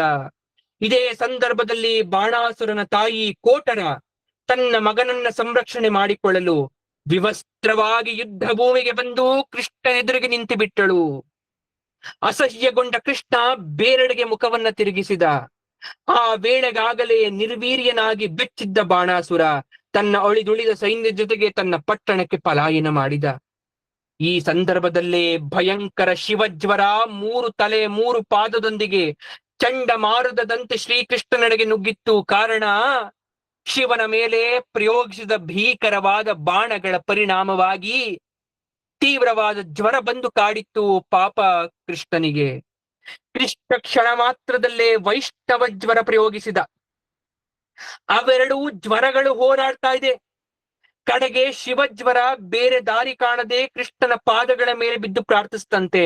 ಅನಂತನೇ, ಅಪ್ರಮೇಯನೇ, ಅನುಪಮನೇ, ವರದನೆ, ಪರಬ್ರಹ್ಮ ಸ್ವರೂಪನೇ, ಮಹಾ ತೇಜಸ್ವಿ, ಆದಿ ಮಧ್ಯಾಂತರಹಿತನೇ, ದೇವರ ದೇವನಾದ ಶ್ರೀಕೃಷ್ಣ ಪರಮಾತ್ಮನೇ, ನಿನ್ನ ದಿವ್ಯ ತೇಜದಿಂದ ಕೃಶವಾಗಿರುವ ನಶಿಸಿರುವ ನನ್ನನ್ನು ಅನಾಥ ರಕ್ಷಕನಾದ ನೀನು ಕ್ಷಮಿಸಿ ಪೊರೆದು ಅನುಗ್ರಹಿಸು ಎಂದು. ನಿನ್ನ ವಿನಮ್ರತೆಗೆ ವಿವೇಕಕ್ಕೆ ಶರಣು ಬಂದಿರುವುದಕ್ಕೆ ಮೆಚ್ಚಿ ನಿನ್ನ ಪರಿತಾಪ ನಿವಾರಿಸಿದ್ದೇನೆ. ಯಾವ ಜ್ವರವೂ ನಿನ್ನನ್ನು ಬಾಧಿಸುವುದಿಲ್ಲ. ಈ ಜ್ವರಗಳ ವೃತ್ತಾಂತವನ್ನ ನೀನು ಶರಣಾಗಿ ಅನುಗ್ರಹ ಪಡೆದ ವೃತ್ತಾಂತವನ್ನ ಕೇಳಿ ಸ್ಮರಿಸಿದವರಿಗೆ ಶೀತೋಷ್ಣ ಜ್ವರಾದಿ ತಾಪಗಳು ಬರುವುದಿಲ್ಲ. ಇದ್ದರೂ ಅವು ಪರಿವಾರವಾಗುತ್ತದೆ ಅಂತ ಅನುಗ್ರಹ ಮಾಡಿದ್ರಂತೆ. ಛಲ ಬಿಡದೆ ಅಸುರನಂತೆ ಬಾಣಾಸುರ ಇದ್ದ ಬದ್ದ ಸೈನ್ಯವನ್ನ ಮತ್ತೆ ಕ್ರೋಡರಿಸಿಕೊಂಡು ಕಾಲು ಕೆರೆದುಕೊಂಡು ಕೃಷ್ಣನ ಮೇಲೆ ಯುದ್ಧಕ್ಕೆ ಬರ್ತಾ ಇದ್ದಾನೆ. ಅವನ ಅತಿರೇಕ ಆಟ ಟೋಪ ಅಹಂಕಾರ ಕಂಡ ಕೃಷ್ಣ ಬಾಣಾಸುರನ ಮೇಲೆ ತನ್ನ ಸುದರ್ಶನ ಚಕ್ರವನ್ನ ಪ್ರಯೋಗಿಸಿದ. ಅದು ಕ್ಷಣ ಮಾತ್ರದಲ್ಲೇ ಬಾಣಾಸುರನೆಡೆಗೆ ಬಂದು ಅವನ 1000 ಕೈಗಳಲ್ಲಿ 4 ಮಾತ್ರ ಉಳಿಸಿ ಉಳಿದ ಕೈಗಳನ್ನ ಕೊಚ್ಚಿ ಹಾಕೋಯ್ತು. ಆಗ ಬಾಣಾಸುರನ ಮೇಲೆ ವಿಶೇಷ ಪ್ರೀತಿ ಇದ್ದ ಪರಮೇಶ್ವರ ಕೃಷ್ಣನೆಡೆಗೆ ಬಂದು ಪುರುಷ ಸೂಕ್ತದಿಂದ ಅವನನ್ನು ಸ್ತುತಿಸ್ತಾ ಇದ್ದಾನೆ. ನಿರ್ಮಲ ಸ್ವರೂಪನೇ, ನಿರ್ವಿಕಾರನೇ, ದಿವ್ಯ ಮಂಗಳ ಮೂರ್ತಿಯೇ, ನಾಭಿಯಲ್ಲಿ ಆಕಾಶವನ್ನ, ಮುಖದಲ್ಲಿ ಅಗ್ನಿಯನ್ನ, ಶಿರದಲ್ಲಿ ಸ್ವರ್ಗವನ್ನ, ಕಿವಿಯಲ್ಲಿ ದಿಕ್ಕುಗಳನ್ನ, ನೇತ್ರದಲ್ಲಿ ಸೂರ್ಯನನ್ನ, ಮನಸ್ಸಿನಲ್ಲಿ ಚಂದ್ರನನ್ನ, ಪಾದಗಳಲ್ಲಿ ಭೂಮಿಯನ್ನ, ಉದರದಲ್ಲಿ ಸಮುದ್ರವನ್ನ, ಭುಜಗಳಲ್ಲಿ ದೇವೇಂದ್ರನನ್ನ, ಹೃದಯದಲ್ಲಿ ಧರ್ಮವನ್ನ ಧರಿಸಿರುವ ಮಹಾಪುರುಷಪ್ಪ ನೀನು. ಲೋಕ ಕಲ್ಯಾಣಕ್ಕಾಗಿ ಈ ರೂಪ ಧರಿಸಿ ಬಂದಿರುವೆ. ನೀನು ಅದ್ವಿತೀಯ ಪುರಾಣ ಪುರುಷ, ಸಜ್ಜನ ರಾಕ್ಷಸನೂ ಭಕ್ತ ಜನ ಬಂಧುವೂ ಆಗಿರುವ ನೀನು ಬ್ರಹ್ಮಾದಿ ದೇವತೆಗಳೊಡನೆ ನಾನೂ ಸ್ತುತಿಸ್ತಾ ಇದ್ದೇನೆ. ಈ ಬಾಣಾಸುರನ್ನ ಪರಮಭಕ್ತ ಎನ್ನುವಷ್ಟರಲ್ಲೇ ಶ್ರೀಕೃಷ್ಣನಕ್ಕೂ ಪರಮೇಶ್ವರ ನಿನ್ನ ಭಾವ ಅರ್ಥವಾಗಿದೆ. ಈ ಬಾಣಾಸುರನನ್ನು ನಾನು ಕೊಲ್ಲುವುದಿಲ್ಲ, ಮಾತು ಕೊಟ್ಟಿದ್ದೇನೆ. ಏಕೆಂದ್ರೆ ನಾನು ನನ್ನ ಪರಮಭಕ್ತ ಪ್ರಹ್ಲಾದನಿಗೆ ನಿನ್ನ ವಂಶದವರನ್ನ ಮುಂದೆ ಕೊಲ್ಲುವುದಿಲ್ಲ ಎಂಬ ಮಾತು ಕೊಟ್ಟಿದ್ದೇನೆ. ಹಾಗಾಗಿ ನಾನು ಮನ್ನಿಸಿದ್ದೇನೆ. ಈ ಬಾಣಾಸುರ ನಿನ್ನ ಪರಮಭಕ್ತನಾಗಿ ಜರ ಮರಣಾತಿ ಭಯಗಳಿಲ್ಲದೆ ಆನಂದವಾಗಿರ್ತೇನೆ ಅಂತ ಆಶೀರ್ವಾದಿಸಿದಾಗ ಬಾಣಾಸುರ ತನ್ನ ನಗರಕ್ಕೆ ಬಂದು ಸಕಲ ವೈಭವ ವಿಜೃಂಭಣೆಗಳಿಂದ ಉಷಾ ಅನಿರುದ್ಧರನ್ನ ಕೃಷ್ಣನಿಗೆ ಒಪ್ಪಿಸಿಕೊಟ್ಟ. ಅನಿರುದ್ಧ ಉಷೆಯೊಡನೆ ಕೃಷ್ಣ ದಿಗ್ವಿಜಯಶಾಲಿಯಾಗಿ ದ್ವಾರಕೆಗೆ ಪ್ರವೇಶಿಸ್ತಾ ಇದ್ದಾರೆ. ಈ ಕೃಷ್ಣನ ವಿಜಯ ಗಾಥೆಯನ್ನ ಓದಿ ಕೇಳಿ ಕೇಳಿದವರಿಗೆ ಎಲ್ಲ ಸಂದರ್ಭಗಳಲ್ಲೂ ಅವರ ಸರ್ವ ಕಾರ್ಯಗಳಲ್ಲೂ ಜಯ ವಿಜಯ ದಿಗ್ವಿಜಯಗಳು ಸಿದ್ಧಿಸುತ್ತೆ, ಇಹಪರ ಸುಖವನ್ನ ನಿರಂತರವಾಗಿ ಪಡಿತಾ ಇರ್ತಾರೆ ಅಂತ ಭಾಗವತ್ತಮರು ಆಶೀರ್ವಾದವನ್ನು ನೀಡ್ತಾ ಇದ್ದಾರೆ. ಮುಂದುವರಿದ ಭಾಗವಾಗಿ ಏನಾಗ್ತಾ ಇದೆ? ಗ್ರಹಣ ಯುಗಗಳಿಂದಲೂ ಆಚರಣೆಯಲ್ಲಿರುವ ಶ್ರೇಯಸ್ಸಿನ ಸಾಧನ. ಇಂದು ನಿನ್ನೆ ಮೊನ್ನೆಯಿಂದ ಗ್ರಹಣ ಅನ್ನೋದಿಲ್ಲ. ರಾಮ ಹುಟ್ಟಿದ ಕಾಲದಲ್ಲೂ ಇತ್ತು, ಕೃಷ್ಣ ಹುಟ್ಟಿದ ಕಾಲದಲ್ಲೂ ಗ್ರಹಣ ಸಮಯ ಅನ್ನೋದಿತ್ತು. ಸೂರ್ಯಗ್ರಹಣ ಬಂದದ್ದು ಗೊತ್ತಾಗಿ ದ್ವಾರಕೆಯ ಜನರೆಲ್ಲ ಕೃಷ್ಣನ ನೇತೃತ್ವದಲ್ಲಿ ಕುರುಕ್ಷೇತ್ರ ಸ್ನಾನಕ್ಕಾಗಿ ಸಮಂತ ಪಂಚಕಕ್ಕೆ ಬರ್ತಾ ಇದ್ದಾರೆ. ಸಮಂತ ಪಂಚಕ ಅಂತಕ್ಕಂಥದ್ದು ಶ್ರೇಷ್ಠವಾಗಿರ್ತಕ್ಕಂಥ ಒಂದು ಸ್ಥಳ. ಕೃಷ್ಣನ ಪುಟ್ಟ ಪರಿವಾರದಲ್ಲಿ ಅವನ 18,000 ಪತ್ನಿಯರು, ಅವರ ಮಕ್ಕಳು, ಮೊಮ್ಮಕ್ಕಳು, ಬಂಧು ಬಾಂಧವರು, ಹಿರಿಯರಾದ ವೃಷ್ಣಿ, ಅಕ್ರೂರ, ವಸುದೇವ ಎಲ್ಲರೂ ಗ್ರಹಣ ಸ್ನಾನಕ್ಕೆ ಅಂತ ಬಂದಿದ್ದಾರೆ.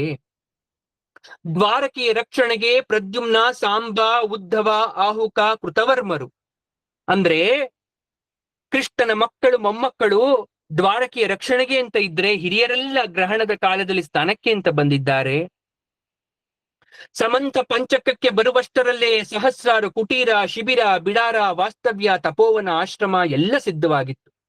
ಋಷಿಮುನಿಗಳು, ಸಾಧು ಸಂತರು, ಯೋಗಿಗಳು, ಜ್ಞಾನಿಗಳು, ತಪಸ್ವಿಗಳು ಬಂದಿದ್ದಾರೆ. ಅಂಗವಿಕಲರು, ಮತಿಹೀನರು, ಮೂರ್ಖರು, ಮೂಢರು, ಅಜ್ಞಾನಿಗಳು, ವ್ಯಾಧಿ ಪೀಡಿತರು ಎಲ್ಲರೂ ಗ್ರಹಣ ಕಾಲದಲ್ಲಿ ಸ್ನಾನವನ್ನ ಮಾಡಿ ಪಾಪವನ್ನ ಕಳೆದುಕೊಳ್ಳಿಕ್ಕೆ ಬಂದಿದ್ದಾರೆ. ಸದಾಚಾರ ನಿಷ್ಠ ದಂಪತಿಗಳು ಅಲ್ಲಿಗೆ ಬೇಗ ಬಂದು ಗ್ರಹಣದ ಪರ್ವ ಕಾಲಕ್ಕೆ ಕಾದಿದ್ದಾರೆ. ಗ್ರಹಣ ಪೂರ್ವ ಸ್ನಾನ ಮಾಡಿ ಮತ್ತೆ ಗ್ರಹಣ ಬಿಟ್ಟ ಬಳಿಕ ಸಮಂತ ಪಂಚಕದ 5 ತೀರ್ಥಗಳಲ್ಲಿ ಸ್ನಾನ ಮಾಡ್ತಾ ಇದ್ದಾರೆ. ಎಲ್ಲರೂ ಮೃಷ್ಟಾನ್ನ ಭೋಜನ ಮಾಡಿದ್ರು. ಗ್ರಹಣ ಬಿಟ್ಟಾದ ಮೇಲೆ ಗ್ರಹಣಕ್ಕೆಂದು ನಾನಾ ದೇಶದ ಜನ ಅಲ್ಲಿಗೆ ಬಂದಿದ್ದಾರೆ. ಎಲ್ಲರೂ ಕೂಡ ಮಾವಿನ ಮರಗಳ ತಂಪು ನೆರಳಲ್ಲಿ ಕೋಸಲ, ವಿದರ್ಭ, ಗಾಂಧಾರ, ಕೇಕೇಯ, ಕೇರಳ, ಕಾಂಬೋಜ, ಮತ್ಸ್ಯ ಎಲ್ಲ ದೇಶಗಳಿಂದ ಬಂದಿದ್ದಾರೆ. ನಂದಗೋಪ, ಗೋಪಿಯರು, ಗೋಪಾಲಕರು ಬಂದು ಕೃಷ್ಣನನ್ನ ನೋಡಿ ಸಡಗರದಿಂದ ಅಪ್ಪಿಕೊಂಡ್ರು, ಗದ್ಗದಿತರಾದರು. ಪುಳಕ ರೋಮಾಂಚನದಿಂದ ಯಾರಿಗೂ ಮಾತು ಹೊರಡ್ತಾ ಇಲ್ಲ. ಎಲ್ಲರ ಬಾಯಲ್ಲೂ ಕೃಷ್ಣ ಮಂತ್ರ, ಕೃಷ್ಣ ಮಹಿಮೆ. ಕುಂತಿಯಂತೂ ತನ್ನ ಸೋದರ ವಸುದೇವನನ್ನ, ಸೋದರಿಯನ್ನ, ಅವರ ಮಕ್ಕಳನ್ನ, ತಂತೆ ಕುಂತಿ ಭೋಜನನ್ನ, ತಾಯಿಯ ತವರು ಮನೆಯ ಜೀವಗಳನ್ನ ಕಂಡು ಕಣ್ಣೀರಿನ ಕೋಡಿಯನ್ನು ಹರಿಸ್ತಾ ಇದ್ದಾಳೆ. ಆಗಿ ಹೋದ ವಿಚಾರಗಳನ್ನ ಮೆಲುಕು ಹಾಕಿ ಎಲ್ಲರೂ ತಮ್ಮ ದುಃಖವನ್ನ ಕಡಿಮೆ ಮಾಡಿಕೊಂಡ್ರು. ಭೀಷ್ಮ, ದ್ರೋಣ, ಧೃತರಾಷ್ಟ್ರ, ಗಾಂಧಾರಿ, ಅವಳ ಮಕ್ಕಳು ಕುಂತಿ, ಸಂಜಯ, ವಿದುರ, ಕೃಪಾ, ವಿರಾಟ, ಭೀಷ್ಮಕ, ದೃಪದ, ದಮಘೋಷ ರಾಜ ಮಹಾರಾಜರು ಕೃಷ್ಣನ ಸಂದರ್ಶವನ್ನ ಪಡೆದು ಧನ್ಯರಾದ್ರು. ಅಷ್ಟರಲ್ಲೇ ನಂದಗೋಪ, ಯಶೋಧ, ಗೋಪ ಗೋಪಿಯರು ಕೃಷ್ಣ ಇದ್ದೆಡೆಗೆ ಬಂದು ಸೇರಿದ್ರೆ ಯಶೋದೆ ಕೃಷ್ಣನನ್ನು, ರೋಹಿಣಿ ಬಲರಾಮನನ್ನ ಬರಸೆಳೆದು ಅಪ್ಪಿಕೊಂಡು ವಾತ್ಸಲ್ಯದ ಕಣ್ಣೀರನ್ನ ಸುರಿಸ್ತಾ ಇದ್ದಾರೆ. ಗೋಪಿಯರಂತೂ ಕೃಷ್ಣನನ್ನ ನೋಡ್ತಾ ಮೈಮರೆತರು. ಕಣ್ಣಿನಿಂದ ಸೆಳೆದು ತಮ್ಮ ಹೃದಯಗಳಲ್ಲಿ ಅವನನ್ನ ತುಂಬಿಸಿಕೊಂಡ್ರು. ಎಲ್ಲರೊಡನೆ ಉಭಯ ಕುಶಲೋಪರಿ ಆದ ಮೇಲೆ ಕೃಷ್ಣ ಏಕಾಂತದಲ್ಲಿ ಗೋಪಿಯರನ್ನ ಕರೆದು ಪ್ರೀತಿಯಿಂದ ಆಲಿಂಗನವನ್ನ ಕೊಡ್ತಾ ಇದ್ದಾನೆ. ನಿಮ್ಮನ್ನ ನೋಡಿ ಬಿಟ್ಟು ಬಹಳ ಕಾಲವಾದರೂ ನನ್ನ ಮನಸ್ಸು ಹೃದಯಗಳೆಲ್ಲ ನೀವೇ ತುಂಬಿಕೊಂಡಿದ್ದೀರಾ. ನಿಮ್ಮ ಮುಗ್ಧ ಪ್ರೀತಿಯ ಮೂಲಕ ನನ್ನಲ್ಲಿ ಮನೆ ಮಾಡಿದ್ದೀರಾ ಎಂದು ಕೃಷ್ಣ ಆಶೀರ್ವಾದವನ್ನ ಮಾಡ್ತಾ ಇದ್ದಾನೆ. ಕೃಷ್ಣ ಧರ್ಮರಾಜನ ಜೊತೆಗೆ ಕುಶಲ ಸಮಾಚಾರವನ್ನ ವಿಚಾರಿಸ್ತಾ ಇದ್ದಾನೆ. ಆಗ ನಿನ್ನ ನಾಮದ ಅನುಗ್ರಹ ನಮ್ಮನ್ನ ಕಾಯ್ತಿರ್ಬೇಕಾದ್ರೆ ನಮಗಿನ್ನಾವ ಅಶುಭ ಅಮಂಗಲ ಬಂದೀತು ಅಂತ ಧರ್ಮರಾಜ ಹೇಳಿದ್ರೆ, ದ್ರೌಪದಿಯಂತೂ ಕೃಷ್ಣನ ಅಷ್ಟಮಹಿಷರೊಡನೆ ನಗುನಗುತ್ತಾ ಕೈ ಹಿಡಿದು ಮಾತಾಡ್ತಾ ಇದ್ದಾಳೆ. ನಮ್ಮ ಕೃಷ್ಣ ನಿಮ್ಮನ್ನೆಲ್ಲ ಹೇಗೆ ಮದುವೆಯಾದ ತಿಳಿಸಿ ಎಂದು ಕುತೂಹಲದಿಂದ ಕೃಷ್ಣ ಪರಿಣಯವನ್ನ ಕೇಳ್ತಾ ಇದ್ದಾಳೆ. ಆಗ ರುಕ್ಮಿಣಿ ಹೇಳ್ತಾ ಇದ್ದಾಳೆ, ನನ್ನನ್ನ ಶಿಶುಪಾಲನಿಗೆ ಕೊಟ್ಟು ಮದುವೆ ಮಾಡ್ಲಿಕ್ಕೆ ಎಲ್ಲ ಹುನ್ನಾರ ನಡೆದಿತ್ತು ದ್ರೌಪದಿ. ಆದರೆ ನಾನು ಕಳಿಸಿದ ಪ್ರೇಮ ಪತ್ರವನ್ನ ಓದಿ ಕೃಷ್ಣ ರಥದಲ್ಲಿ ಬಂದ. ಸಿಂಹ ಸ್ವರೂಪನಾಗಿ ಬಂದು ನನ್ನನ್ನ ಸೆಳೆದು ರಥದಲ್ಲಿ ಕೂಡಿಸಿಕೊಂಡ. ಅಡ್ಡ ಬಂದವರನ್ನೆಲ್ಲ ತರಿದು ಬಿಸಿಟು ದ್ವಾರಕೆಗೆ ಕರೆತಂದು ವಿಜೃಂಭಣೆಯಿಂದ ನನ್ನನ್ನ ಮದುವೆ ಮಾಡಿಕೊಂಡ. ಎಂದು ಸಂತೋಷದಿಂದ ಹೇಳಿದರೆ, ಸತ್ಯಭಾಮಿ ಮುಂದೆ ಬಂದು ನನ್ನ ತಂದೆ ಕೃಷ್ಣನೇ ಸಮಂತಕ ಮಣಿಯಾಸೆಗೆ ಸೋದರ ಪ್ರಸೇನನನ್ನ ಕೊಂದಿರಬಹುದೆಂದು ಆರೋಪ ಮಾಡಿದಾಗ, ಸತ್ಯ ಗೊತ್ತಾದಾಗ ಅಪವಾದ ನಿವಾರಣೆಗೆ ಕೃಷ್ಣ ನನಗೆ ವಿವಾಹವನ್ನಾಗಿ ಮಾಡಿಕೊಟ್ರು ಅಂತ ಹೇಳ್ತಾ ಇದ್ದಾರೆ.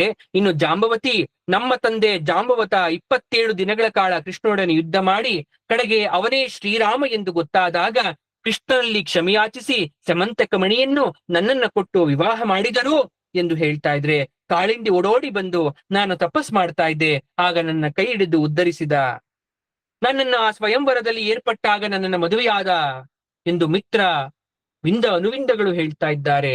ನೀಲಾದೇವಿ ಹೇಳ್ತಾ ಇದ್ದಾಳೆ, ಭಯಂಕರವಾಗಿ ಸಪ್ತ ಗೂಳಿಗಳನ್ನ ಲೀಲಾಜಾಲವಾಗಿ ಬಗ್ಗು ಬಡಿದು ಕೃಷ್ಣನನ್ನ ಕೈ ಹಿಡಿದ. ಭದ್ರೆ ಹೇಳ್ತಾ ಇದ್ದಾಳೆ, ನನ್ನ ತಂದೆ ಶ್ರುತಕೀರ್ತಿ ನನ್ನ ತಾಯಿಯ ಸೋದರ ಪುತ್ರನಾದ ಕೃಷ್ಣನಿಗೆ ಭಕ್ತಿಯಿಂದ ನನ್ನನ್ನು ಕೊಟ್ಟು ವಿವಾಹ ಮಾಡಿದ್ರು. ಆಗ ಲಕ್ಷಣ ಹೇಳ್ತಾ ಇದ್ದಾಳೆ, ನನ್ನ ತಂದೆ ಬೃಹತ್ಸೇನ ನನ್ನ ಸ್ವಯಂವರದಲ್ಲಿ ಮತ್ಸ್ಯ ಯಂತ್ರವಿಟ್ಟು ಅದನ್ನ ಕಾಣದಿರುವಂತೆ ಮಾಡಿ ಕೇವಲ ನೀರಿನಲ್ಲಿ ಮಾತ್ರ ಕಾಣುವಂತೆ ವ್ಯವಸ್ಥೆ ಮಾಡಿ ನೀರಿನಲ್ಲಿ ಅದರ ಪ್ರತಿಬಿಂಬ ನೋಡಿ ಮೂಲ ಯಂತ್ರ ಭೇದಿಸುವ ಆ ಪರೀಕ್ಷೆಯಲ್ಲಿ ಯಾರು ಅದನ್ನ ಜಯಶೀಲರಾಗ್ತಾರೋ ಅವರಿಗೆ ನನ್ನ ಕೊಟ್ಟು ವಿವಾಹ ಮಾಡ್ತೀನಿ ಎಂದಾಗ ಜರಾಸಂಧ, ಕರ್ಣ, ದುರ್ಯೋಧನ ಎಲ್ಲ ವಿಫಲರಾಗ್ತಾರೆ. ಆದರೆ ಕೃಷ್ಣ ಅನಾಯಾಸವಾಗಿ ಮತ್ಸ್ಯ ಯಂತ್ರವನ್ನ ಭೇದಿಸಿ ನನ್ನನ್ನ ಅದೇ ಕ್ಷಣದಲ್ಲಿ ನನಗೆ ಮಾಲೆಯನ್ನ ಹಾಕಿ ವರಿಸ್ತಾನೆ. 16,000 ಎಲ್ಲರೂ ಕೂಡ ನರಕಾಸುರನ ಸಂಹರಿಸಿ ನನ್ನನ್ನ ಕೃಷ್ಣ ನಮಗೆ ಬಾಳನ್ನ ಕೊಟ್ಟ, ನಮಗೆ ಆಪದ್ ಬಾಂಧವನಾದ ಅಂತ ಎಲ್ಲರೂ ದ್ರೌಪದಿಯ ಬಳಿ ಆ ಕೃಷ್ಣ ಪರಿಣಯದ ವಿವಾಹದ ವೃತ್ತಾಂತವನ್ನ ಹೇಳಿದಾಗ ಇದನ್ನ ಆಲಿಸಿದ ದ್ರೌಪದಿ ಪುಳಕಿತಳಾದ್ಲಂತೆ. ಅಷ್ಟರಲ್ಲೇ ವಸಿಷ್ಠ, ವಿಶ್ವಾಮಿತ್ರ, ಭಾರದ್ವಾಜ, ನಾರದ, ಕಶ್ಯಪ, ಚವ್ವನ, ಶತಾನಂದ, ಮಾರ್ಕಂಡೇಯ, ಪರಶುರಾಮ ಮುನಿಶ್ರೇಷ್ಠರು ಕೃಷ್ಣ ದರ್ಶನಕ್ಕೆ ಬಂದ್ರು. ಕೃಷ್ಣರನ್ನ ನೋಡಿ ಸಂತಸಗೊಂಡರು. ಕೃಷ್ಣ ಸ್ವಾಗತಿಸಿ ಅರ್ಘ್ಯ ಪಾದ್ಯಗಳನ್ನಿತ್ತು ನಮಸ್ಕಾರ ಮಾಡಿದ್ರು. ತಪೋಸಿದ್ಧರಾದ ನಿಮ್ಮ ಅಹೋಭಾಗ್ಯ ದರ್ಶನದಿಂದ ಮಹಾಭಾಗ್ಯ ಲಭಿಸಿತು ಅಂತ ಅವರ ಆಶೀರ್ವಾದವನ್ನ ತಗೊಂಡ. ಇದೆಲ್ಲವೂ ಕೂಡ ಗ್ರಹಣ ಕಾಲದಲ್ಲಿ ಎಲ್ಲರೂ ಒಂದೆಡೆಗೆ ಸೇರಿ ಆನಂದ ಸಂಭ್ರಮದಿಂದ ಸಂಭ್ರಮಿಸ್ತಾ ಇದ್ರೆ, ಕೃಷ್ಣನ ಮಕ್ಕಳಾದ ಪ್ರದ್ಯುಮ್ನ, ಸಾಂಬ, ಸಾರಣ, ಚಾರುಭಾನು ಯಾದವ ಕುಮಾರರು ದಾಹವನ್ನ ತೀರಿಸ್ಕೊಳ್ಳಿಕ್ಕೆ ನೀರಿಗಾಗಿ ಹುಡುಕ್ತಾ ಇದ್ರೆ ಅಲ್ಲೊಂದು ಬಾವಿ ಕಾಣಿಸ್ತಾ ಇದೆಯಂತೆ. ಆ ಬಾವಿಯಲ್ಲಿ ಬೃಹತ್ತಾದ ಗೋಸುಂಬೆ, ಅದನ್ನ ಹೊರತೆಗಿಲಿಕ್ಕೆ ಎಷ್ಟು ಪ್ರಯತ್ನ ಪಟ್ಟರು ಆಗ್ಲಿಲ್ಲ. ಕಡೆಗೆ ಕೃಷ್ಣನಿಗೆ ಹೇಳಿದಾಗ ಕೃಷ್ಣ ಬಂದು ನೋಡಿದ್ರೆ ಅದು ನೀರಿಲ್ಲದ ಹಳೆಯ ಬಾವಿ, ಅದರೊಳಗೆ ಬೃಹತ್ತಾಗಿರ್ತಕ್ಕಂಥ ಗೋಸುಂಬೆ. ತನ್ನ ಎಡಗಾಲನ್ನ ಬಾವಿಯೊಳಗಿಟ್ಟು ಗೋಸುಂಬೆಯ ಸ್ಪರ್ಶ ಮಾಡಿದ, ಅದನ್ನ ಮೇಲಕ್ಕೆತ್ತಿದ. ಆಗ ಅದು ಸುವರ್ಣ ವರ್ಣದ ಪುರುಷ ಆಯ್ತು. ಕೃಷ್ಣ ಯಾರು ಅಂತ ಕೇಳಿದಾಗ, ಸ್ವಾಮಿ ವಿಶ್ವವೇದ್ಯನೇ, ನಿನಗೆ ಗೊತ್ತಿಲ್ಲದು ಏನಿದೆ ಸ್ವಾಮಿ, ಆದ್ರೂ ನನ್ನ ಬಾಯಿಂದ ಕೇಳ್ಬೇಕು ಅಂತಿದ್ದೆ, ಹೇಳ್ತೀನಿ ಕೇಳಿಸ್ಕೊ. ನಾನು ಇಕ್ಷ್ವಾಕುವಿನ ಮಗ, ನನ್ನ ಹೆಸರು ನೃಗ. ನಾನು ಕೀರ್ತಿ, ಸಂಪತ್ತು, ಧರ್ಮ, ದಾನಗಳಿಂದ ಅದ್ಭುತ ರಾಜ್ಯಭಾರವನ್ನ ಮಾಡಿದೆ. ಗೋದಾನ, ಭೂದಾನ, ಸುವರ್ಣದಾನ, ರಕ್ತದಾನ, ಗೃಹದಾನ, ರಥಾದಾನ, ಗಜದಾನ, ಅಶ್ವದಾನ, ಗ್ರಂಥದಾನ, ವಸ್ತ್ರದಾನ, ತಿರದಾನ, ಕನ್ಯಾದಾನ, ಹೀಗೆ ನಾನಾ ವಿಧವಾದ ದಾನಗಳನ್ನ ಮಾಡಿದ್ದೆ. ದೇವಾಲಯಗಳ, ಕೆರೆಬಾವಿ, ಉದ್ಯಾನಗಳನ್ನ, ಪಂಚಮಹಾ ಯಜ್ಞಗಳನ್ನ ಮಾಡಿಸಿದ್ದೇನೆ.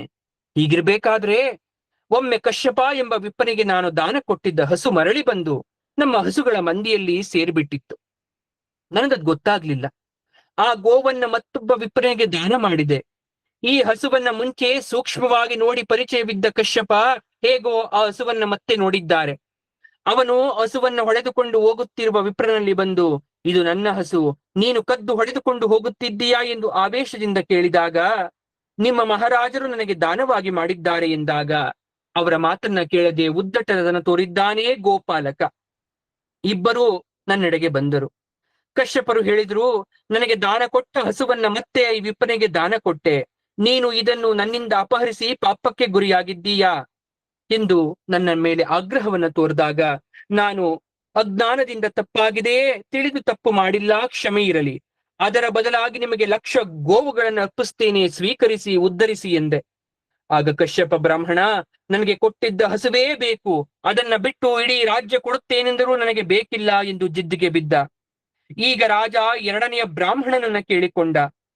ಅವನು, ಇದು ಈಗ ನೀನು ಕೊಟ್ಟಾಗಿದೆ, ನನ್ನ ಹಸು ಎಂದು ಹೇಳಿ ಹೊರಟು ಬಿಟ್ಟ.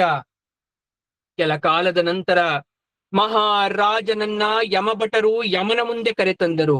ಯಮಧರ್ಮ ಹೇಳ್ತಾ ಇದ್ದಾನೆ, ನೀನು ಅಪಾರ ಯಜ್ಞ, ಯಾಗ, ದಾನ, ಧರ್ಮ ಮಾಡಿ ಖ್ಯಾತನಾಗಿದ್ರು ನಿನ್ನ ಪಾಪದ ಕರ್ಮದ ಫಲವನ್ನ ಅನುಭವಿಸಿ ಸ್ವರ್ಗ ಸುಖ ಪಡೆ. ಹಾಗಾಗಿ ಇವನನ್ನ ತಳ್ಳಿ ಎಂದು ಗೋಸುಂಬೆಯ ಜನ್ಮವನ್ನ ಕೊಟ್ಟು ನನಗೆ ತಳ್ಳಿಬಿಟ್ಟರು ಭೂಮಿಯಲ್ಲಿ. ನಿನ್ನ ಪಾದ ಸ್ಪರ್ಶದಿಂದ ನನ್ನ ಪಾಪ ದೂರ ಆಯಿತು.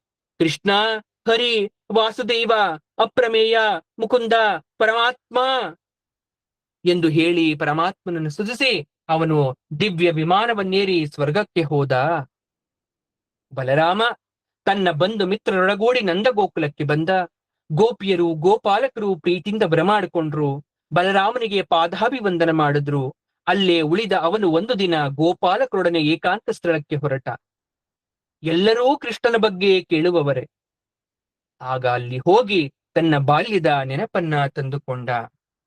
ಮುಂದೆ ಕೃಷ್ಣನ ಸಂಸಾರ ವೈಭವದ ಬಗ್ಗೆ ಭಾಗವತದಲ್ಲಿ ಹೇಳ್ತಾ ಇದ್ದಾರೆ ಅತೀವವಾಗಿ. ಅದನ್ನ ನಾವು ಆನಂದದಿಂದ ನಾವು ಕೂಡ ಕೇಳಿ ಧನ್ಯರಾಗೋಣ. ಆದರೆ ಕೃಷ್ಣನ ಈ ಪರಿಣಯ, ಕೃಷ್ಣನ ವೈಭವ, ಆ ದ್ವಾರಕೆಯ ನಾಗಾಲೋಟ, ಈ ಎಲ್ಲವನ್ನ ಆನಂದಿಸಿ ಪುರಾಣ ಪುಣ್ಯ ಕಥೆಗಳನ್ನ ಕೇಳಿ ಅದರಿಂದ ದೊರಕಬಹುದಾದಂತಹ ಶ್ರವಣ ಫಲವನ್ನ ಭಾಗವತರು ನಮಗೆ ಇಂದು ನೀಡಿದ್ದಾರೆ. ವಿಶೇಷವಾಗಿರ್ತಕ್ಕಂಥ ಕಾರ ಹುಣ್ಣಿಮೆಯ ಸಂದರ್ಭ, ಮಹಾ ವಿಶೇಷವಾದ ದಿವಸ.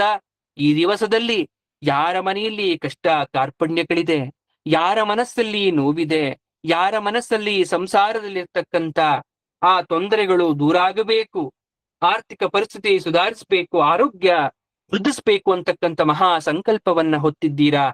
ಎಲ್ಲರಿಗೂ ಈ ಪುರಾಣ ಪುಣ್ಯ ಶ್ರವಣ ಕೀರ್ತನೆಗಳ ಮಹಿಮೆಯಿಂದ ಅವೆಲ್ಲವೂ ಕೈಗೂಡಲಿ ಎಂದು ಪರಮಾತ್ಮನ ಬಳಿ ಪ್ರಾರ್ಥಿಸ್ತಾ ಆತನಲ್ಲಿ ಮೊರೆ ಹೊಂದಿ ಭಾಗವತರಿಗೆ ಶರಣನ್ನ ಹೇಳಿ ಸರ್ವಂ ಶ್ರೀ ಭಾಗವತ ಪಾದಾರ್ಪಣಮಸ್ತು, ಸರ್ವಂ ಶ್ರೀ ಕೃಷ್ಣಾರ್ಪಣಮಸ್ತು ಅಂತ ಹೇಳ್ತಾ ನಾವು ಇಂದಿನ ತರಗತಿಗೆ ಮಂಗಳವನ್ನ ಪಾಡೋಣ. ಶುಭವಾಗ್ಲಿ. ಧನ್ಯವಾದ.